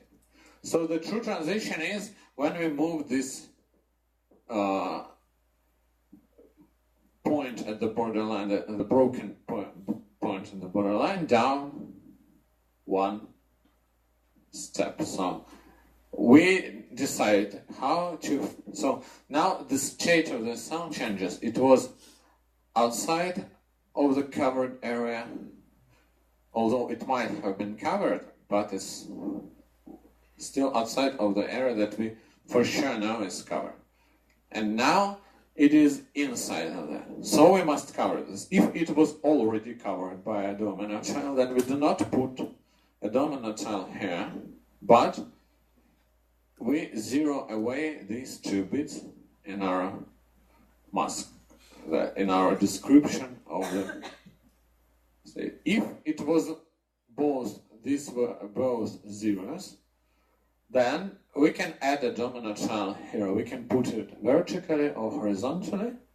Horizontally we can always put one, and to put one vertically we need the following bit to be zero also, because in the other case there is one out and we don't want to cross. Okay, so now let's move to the nice coloring problem. Here we have the same thing. If we add a new square, then if these two ones have the same color, then we can color it only one way. If these two squares have at least have at least two different colors, well, we have only two. If they are not all three the same, then we can color it both ways. And actually, it's very easy for us to change the mask in this particular problem, because this square goes away and this one comes, so we don't shift any bits here, it just change one of them. Here also, we don't shift these bits and this one, and only these two are changed. And I have a question. Why is it 2 to the n plus 1? The amount of possibilities for each step? Come again? Why is it 2 to the n plus 1? That wasn't very clear for me. Oh, I see. Why are there so many states for a position of the borderline? Let's say here, so we have n rows, and the borderline goes like this. It goes down until some row, then it goes left by one cell, and it goes down again. So it total crosses n rows and one column. And in this particular problem, this can be reduced by joining these two bits into one, because it's not important which of them is one. It's equivalent in futures. This domino tile and this domino tile are equivalent. Okay, and here 2 to the power of n plus 1 is because what we care about is the color of, if this is our borderline, we care about the color of these squares that touch the borderline. There are n plus 1 of those, because, so here for example 7 rows, and we have also this square is important. Its color is needed, because if these two are white, if it's black, we can color this one any color, and if it's also white, then only black. So here we have again 2 to the power of n plus 1. Well, the 2, or maybe some general case k to the power of n plus 1 is usually the most usual number of states in such kind of dynamic program. Okay, and that is the true transition from the state to another, and another transition happens when the borderline completes the row. When we have some borderlines, and so it completed the row, it's in some sense we have all rows covered in this column, and we go to the state with no borders covered, no rows covered in the next column. This usually involves shifting our mask by one, in the sense that here where it had numbered with 0, 1, 2, n, and now this is 0, 1, 2, and minus 1 for this, and n. So actually, it's another view to the same state that allows us to make normal transitions to the next column.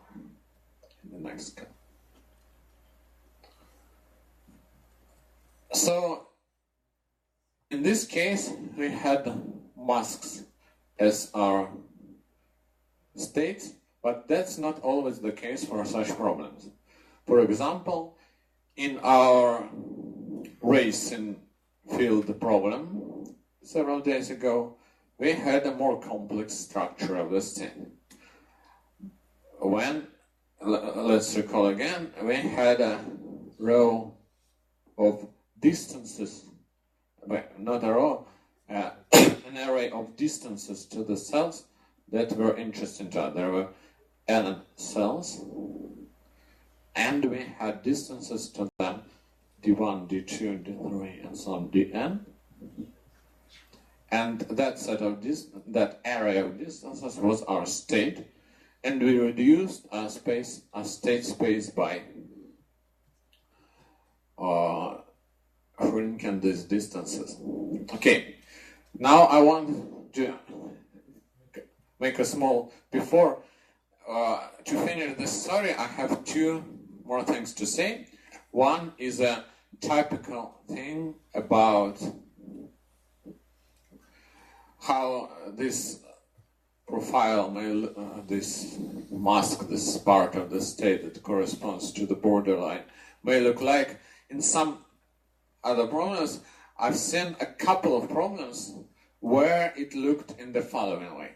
So suppose you want to find, you're given a grid again, n times m, n is small, m is not so important, and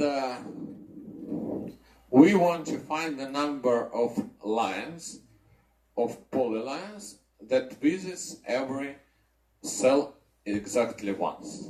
So something like count the number of Hamiltonian paths on this grid.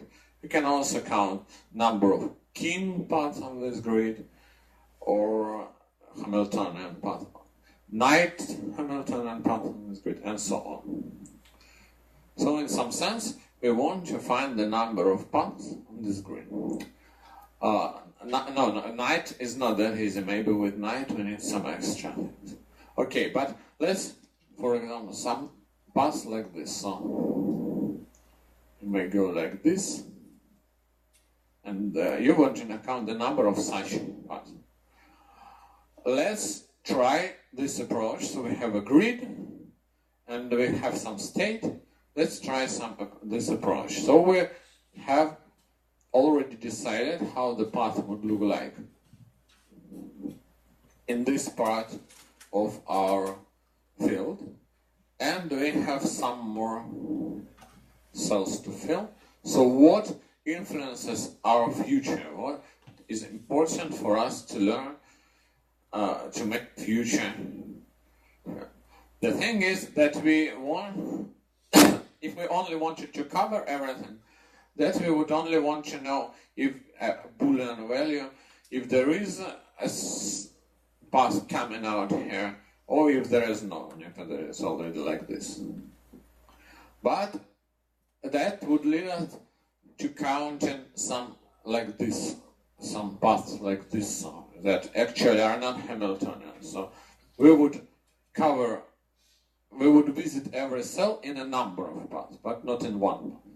So another thing that we need is to know about these sticks, yes, about these parts of the path that are going out, which of them are connected to which. Since our path doesn't branch, so for every part of the path that goes away out of the field area, there is another part of the path that walks away from the field area is connected to it. For example, like this and like this. This is one possible case. The other possible case I will draw in red here is that, for example, this is connected to this one. A funny idea here that allows us to solve it and to reduce it is that it is not possible for this to connect here and for this to connect here, because they would intersect in this case, and that is not good. So if we look thoroughly at this, we see that if we give numbers to same numbers to pairs connected by the path, then 1, 1, 2, 2 is okay, 1, 2, 2, 1 is okay, but 1, 2, 1, 2 is not okay. How to formalize this?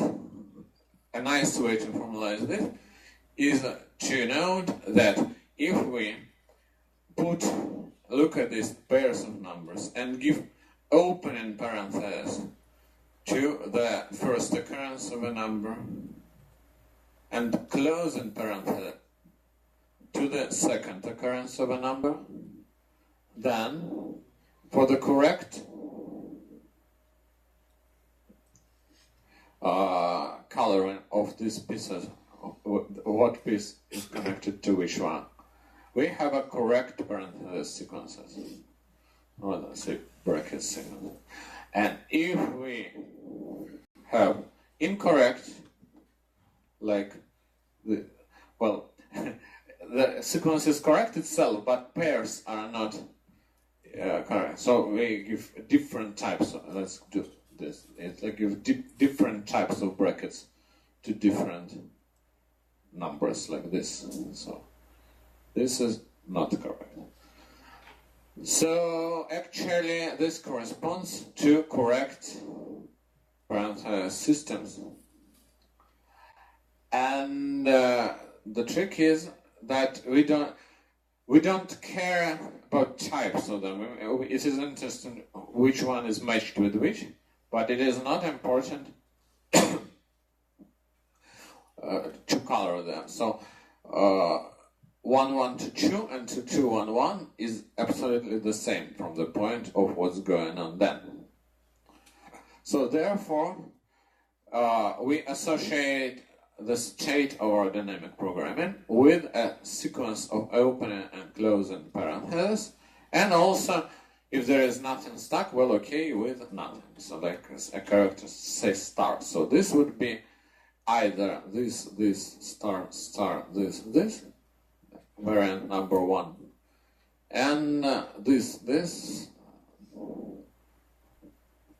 variant number 2. So first, it gives us the limit on the number of possible profiles. There is no more than 3 to the power of n plus 1, because every character can be an opening parenthesis, closing one, and asterisks.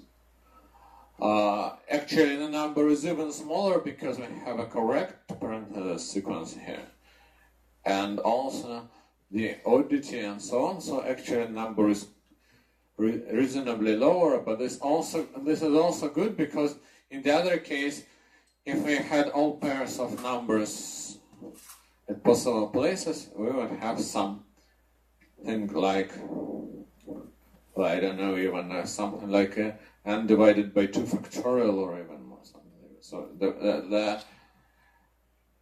this constraint is much better. And also it allows us an easy way to proceed. Let's look. So we have something and we have this. If this one of them, so it doesn't go here, doesn't go there, so we both are asterisks.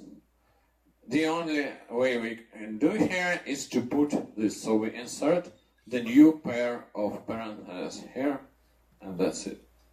If there is one thing going out and the other thing not, then we can just either move here or move down. So we keep this parenthesis in its place, or we move it to one place, switch it with neighboring asterisk. And finally, if they are both looking, then it's quite interesting, because in this case we need to know if this is close, if this is a pair of matching parentheses, because if it's the pair of matching parentheses, then if we connect it like this, we cut away a cycle. So if it's not the last cell, then we would not like to do this, because in this case we would not find a Hamiltonian cycle. So we have no, if this is a pair of matching parentheses, there is no correct continuation from this state, so we cannot do it. If it is not, if they are not matching, let's draw this. So they have somewhere their matching friends. Here it's opening, closing, opening, closing. Then it's okay. Then we connect it here like this, and this pair becomes matched, because here balance is 0, here balance is 0, so it's okay. The total balance would still be 0. They would match each other now. And we proceed with the new state with 2 asterisks.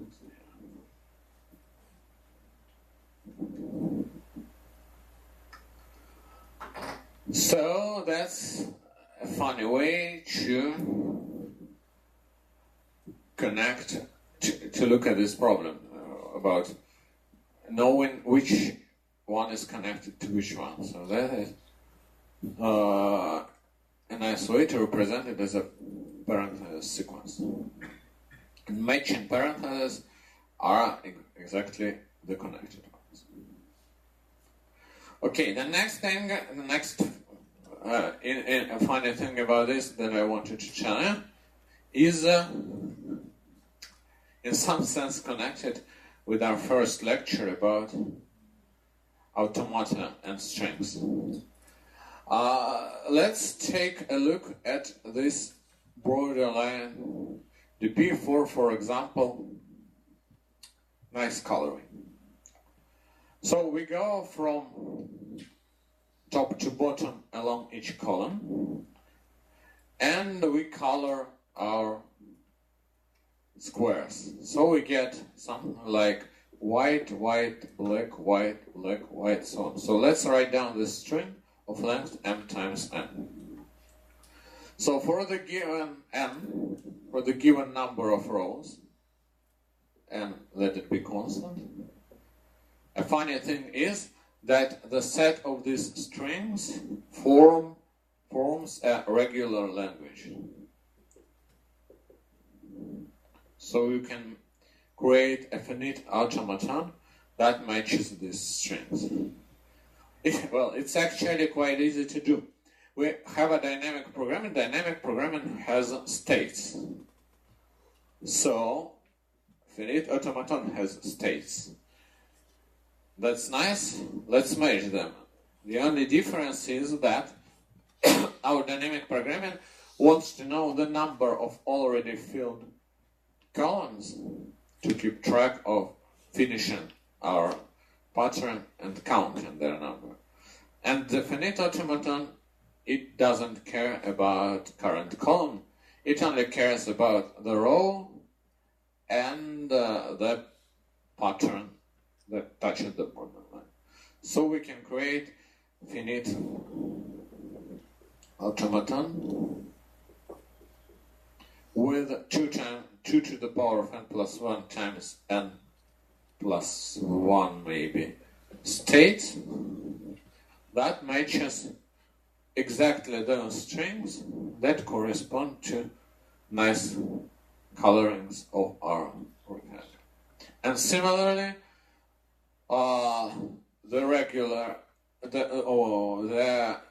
if we go along and put our a character, say down, if we put a new domino piece looking down from this cell, right, if we put one looking right from this cell, and we can or we can not do it, put a character and do nothing if we already have the cell filled.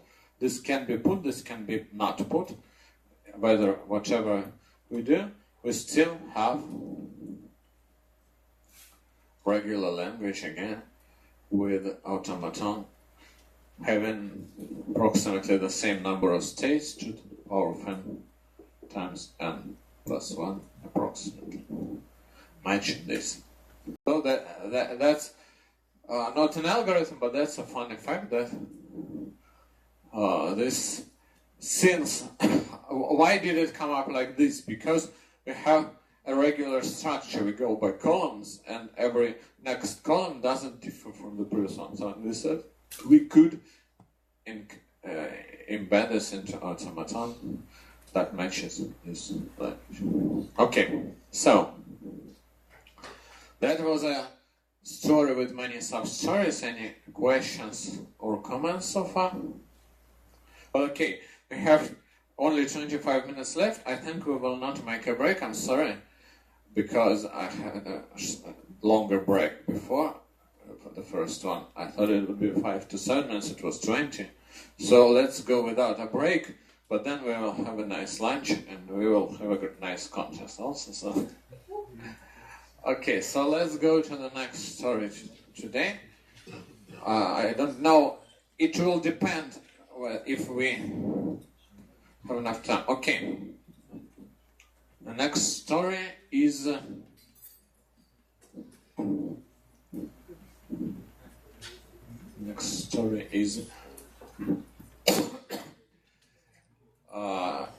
the dynamic programming divide and conquer.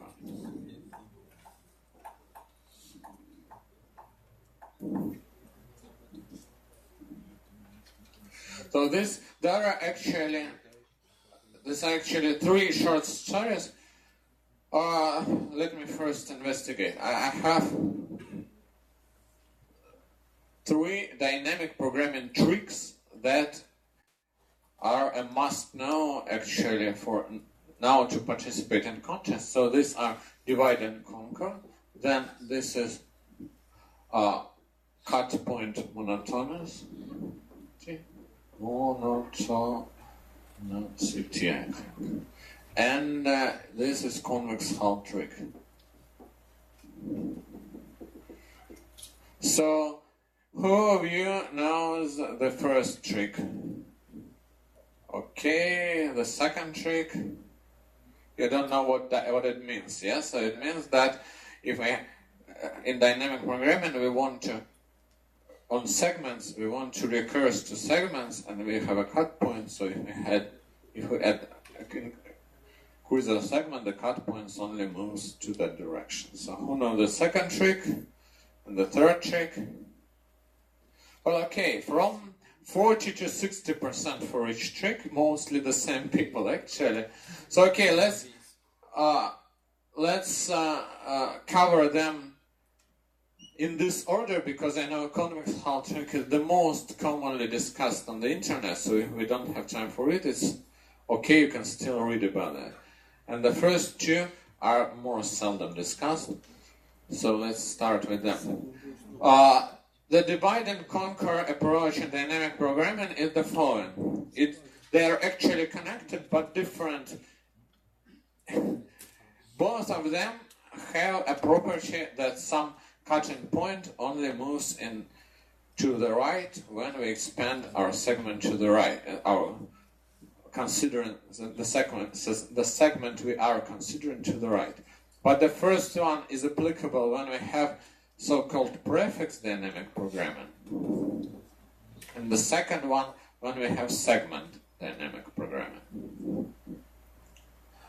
What are the difference? The difference is that in prefix you add events, series, vergences, whatever, one by one, and you consider you do something with them and consider the last part of it. And in the second approach, segment DP, you have a segment as your state, and you cut it into two pieces and combine them to evaluate the state. Let's see examples of two first tricks and two particular examples, and also maybe you get the feeling of difference between these two dynamic programming approaches. Example one is a roadside cafe problem. Roadside cafe problem. We have a road with cities, so the points x1, x2, and xn. And there are people living in the cities. There are P1 people in the first one, P2, and so on, Pn. Let's first solve a very simple problem, not directly connected to dynamic programming. We want to build a cafe at some point on the line. At some point, say C on the line, and people will go to our cafe. And when they go there, they will pass some distance. That is a more absolute value of xi minus c. And there are pi people living in the I city, and they will go there, and we want the total distance they walk be minimal possible. How to solve this? Where to put the cafe? Where to put the cafe? Answer.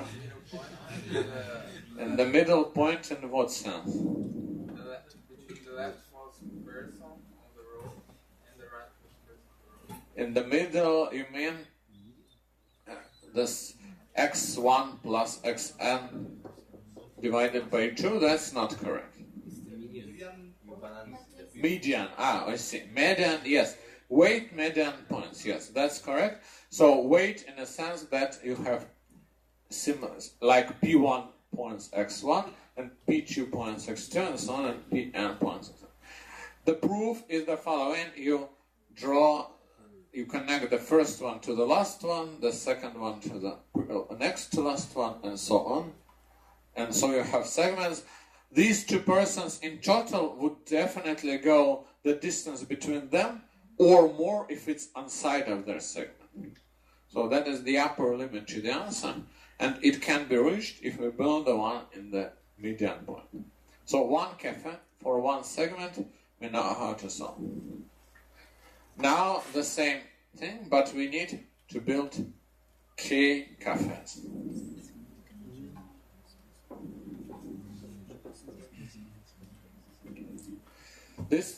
This time, the cafe will serve a segment of persons.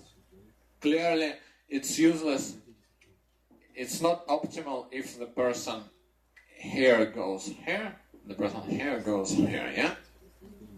It's not okay. So, for every, we have k cafes, and for every cafe, we'll have a segment. So, okay, let's try dynamic program, and we again want to multiply this, but this time not to sum, but C closest. Yeah. So we make dynamic programming dp and k be the smallest cost to build, not the smallest penalty. This, yeah, if we build the first k cafes to serve the first endpoint. So k and then as the answer. Okay, let's make it something like like towns and the cafes, TC. So, how to calculate this? We want to find which towns will be served by the last cafe.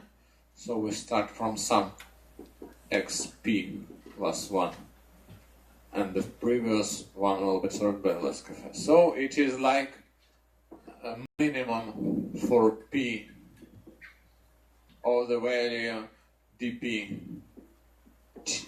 p c minus 1, the previous cafe, plus the cost to serve from p plus 1 to t. This cost can be pre-calculated in this way or that. We know already that it must be in the median, so I leave it as an exercise for you to find this cost in constant time. Okay, so if we just do this directly, and this is a constant time evaluator, then we have something like n squared times k time. Okay, let's see. Let's note that if we consider that we add another city, x and plus 1, another town, then we would, and again we consider the last segment for k cafes. I claim that, and it's easy actually to see, the cutting point, this point where this segment would start, can only move to the right. So, because there can be very many people living here, so we would like to move cafe closer to them, and some of these people would prefer the previous one. That is possible.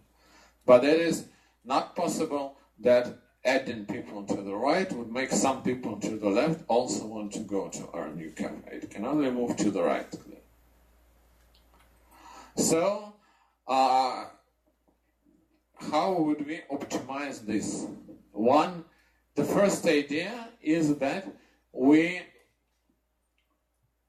start looking for this P, not from the leftmost one, but from the one for the previous T. So if we store the point, say, from TC as the city from which we need to serve by the last cafe, then here we would start P not from, initially we had to go from 1 or 0 maybe to T minus 1. Now we go from T minus 1 C to T minus 1.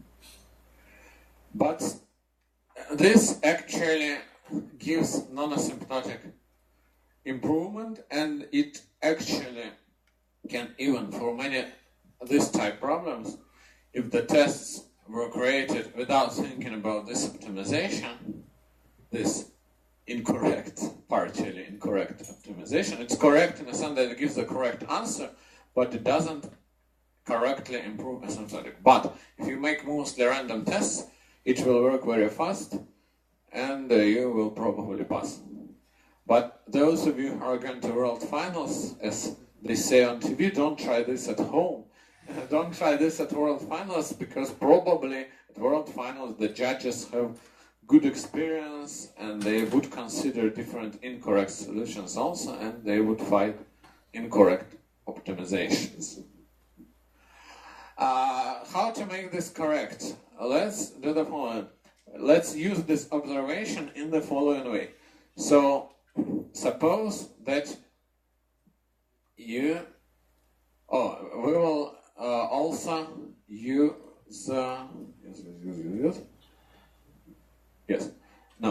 correct. Okay. So, how we use it? Let's see. We want to find dptc for all t and a given c. Let's do the following. Let's take t. Let's note that we only recurs to c minus 1. So we can actually find values for t in any order. See? So what we will do, we will first find the value for t equal to n divided by 2. To use this, well, we have no for this from, so we just iterate over all of them. Now we will also know the from value for these parameters of our dynamic programming. That is our optimal final segment. So for all values of t greater than this, we will have this cutting point to the right at this point or to the right. For all values of t less than this, we will have the cutting point this or to the left because of the inequality like this. So now we recurse to two parts. We recurse to t n divided by 4 and t n divided 3 times n divided by 4. This value, for this value, because it's to the left, we only iterate to the flag, yeah? So for this value, we would iterate to the right. Then we would also have this last segments for these parts, and so next we again cut each of the segments into two parts, and for any value actually we now have both left and right border between which it can be. So our recursion would go to logarithm n levels, and on each level every city, every town as a cutting point is only considered at most linear time. It's a bit tricky to formulate the correct argument. The argument is that every town is either the end of the consideration or it has the next term. I will answer, I'm sorry.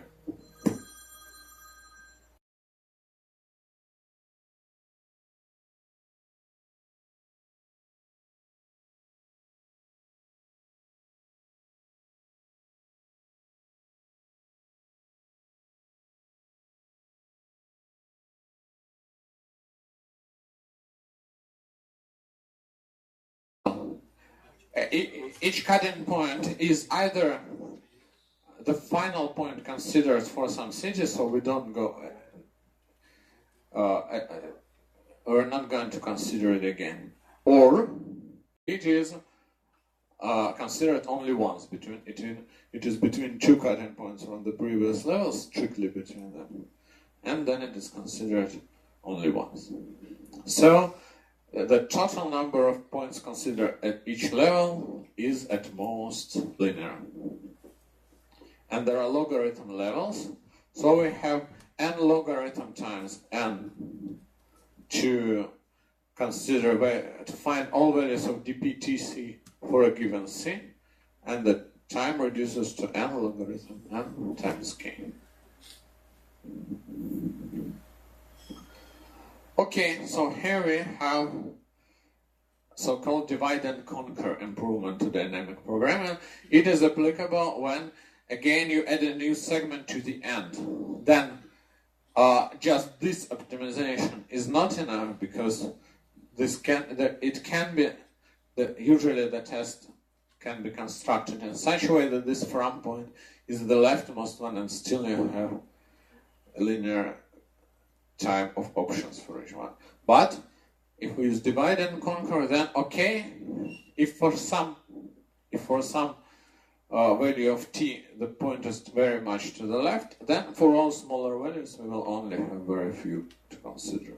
So that argument is Okay, and now let's consider the second trick.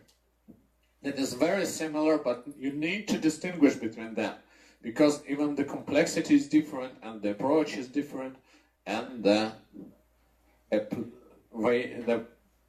problems where you can apply those are different. Okay, so the second trick is applied when I have some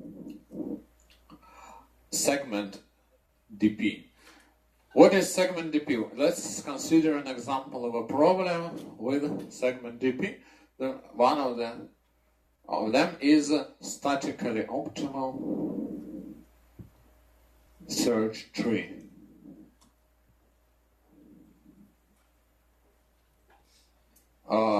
It is a classic example of such problems. So you have keys, Q1 less than Q2 less than on, and less than Q and index n, and you know that you will access the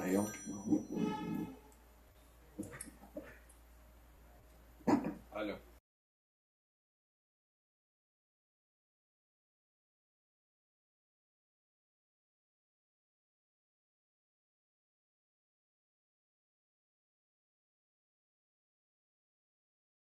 That we will access F1 times first key, F2 times the second key, and so on, Fn times the last key. Well, we can organize all these keys in binary search tree. For example, red-black tree, AVM tree, Cartesian tree, whatever.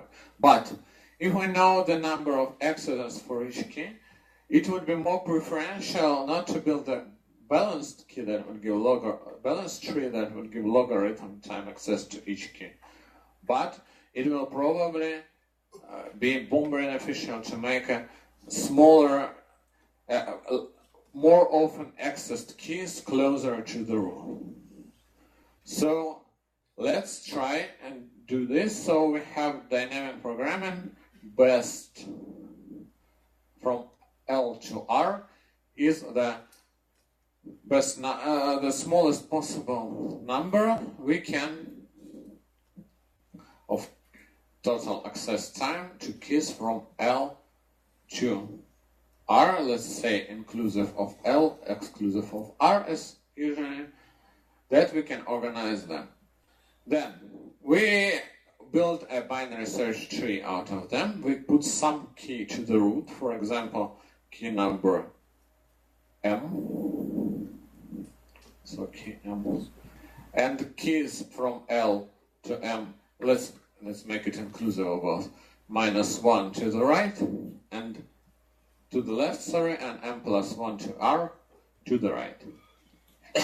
So the cost would be, in this case, Km will be accessed in time 1, so it won't be Fm. Keys on the left will be accessed some time, so that would be the total cost would be best from L and M minus 1 plus to walk this edge we need 1 for each key plus the sum of Fi for I from L to M minus 1, and similarly on the right we would have best M plus 1 R plus this sum of Fi. So we have this. Now when it can be simplified with something like best for L minus 1 L M minus 1 plus best M plus 1 R plus the total sum. So here you see that this sums up to the whole sum for I from L to R of Fi. This can be easily calculated in constant time using prefix sums. And now what is left is to make dynamic programming for this, and this is n cube time because you have to iterate for all possible values of m, so it's like minimum of m from L to R. A similar argument to the previous problems shows that if we add the new key to the right, then this cutting point can only move to the right. It is not as absolutely clear as in the previous problem, but if you write down some formula here and there, you will see that moving it to the left cannot make it strictly more optimal than keeping it or moving to the right. So actually, if we call this value of m the cut for L and R, we have cut for L plus 1 R less or equal to cut for L R minus 1 less or equal than cut for L and R less or equal than cut for L plus 1 R.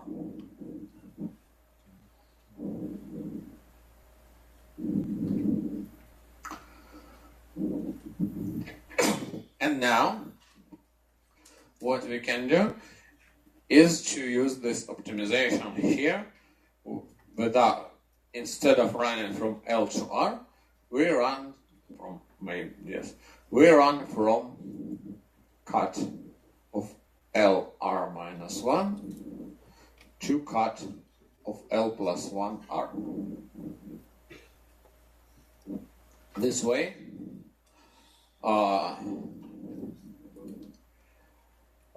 we must find the values. Well, anyway, we must find the values by the growing difference of R minus L, not by iterating over L and R simply, but by iterating over the difference and then one of them. And let's see that this gives us a quadratic time for every point. So consider you have some L minus R value, R, let's say LR, so L minus R value gives us constant value, L minus R gives us some kind of R minus L, kind of this diagonal. So what we do here is to calculate this one, we move from this cutting point to this cutting point. To calculate the values for this one, we go from this cutting point to this cutting point, and so on. Therefore, every cutting point will only be either the last one to be considered for a particular cell over a dynamic programming array, or it will only be used once for the given difference between R and L. And therefore, the total running time is quadratic now, not cubic as it was before. You see the difference again. Let's emphasize the difference between the two approaches and then go to lunch. The first is applicable when we have some last segment to consider. The cutting point moves to the right, and we don't have the ending position for the cutting point in direct consideration from going to left to right, so it just stays quadratic if we do it like this. So we need to make some divide and conquer approach to give an n-time logarithm n time. And if we have a segment, so we partition a segment to two parts and combine them, and we find that the cutting point only moves to the right, then we have both lower and upper limit for our cutting point, and that allows us to have a quadratic time without any logarithmic slowdown, but that's because of the nature of this type of dynamic program. And the final note, how to prove that the cutting point is only going to the right? Well, the answer is most of these proofs are not difficult but long, and at the contest if you are not frightened of penalty, you can just try. And if you are, you can stress it. Usually it is quite easy. It's quite easy to do. You just do your... Usually such dynamic programming solutions are very short. So 444. So you write it as 444-1, and you write your intended cutting point solution, moving cutting point solution. You can even, for example, to check here that it goes to the right, you can temporarily have this incorrect solution because it's very fast to produce from your cubic solution. So you check if it still works, if it stresses away, then you can already make a divide and conquer thing. And similarly, here it's quite easy to introduce this. So that's it for today's lecture. It was of many pieces. I hope that everyone has seen something new. Now I wish you to have good lunch and good contest, and see you tomorrow again. Thank you.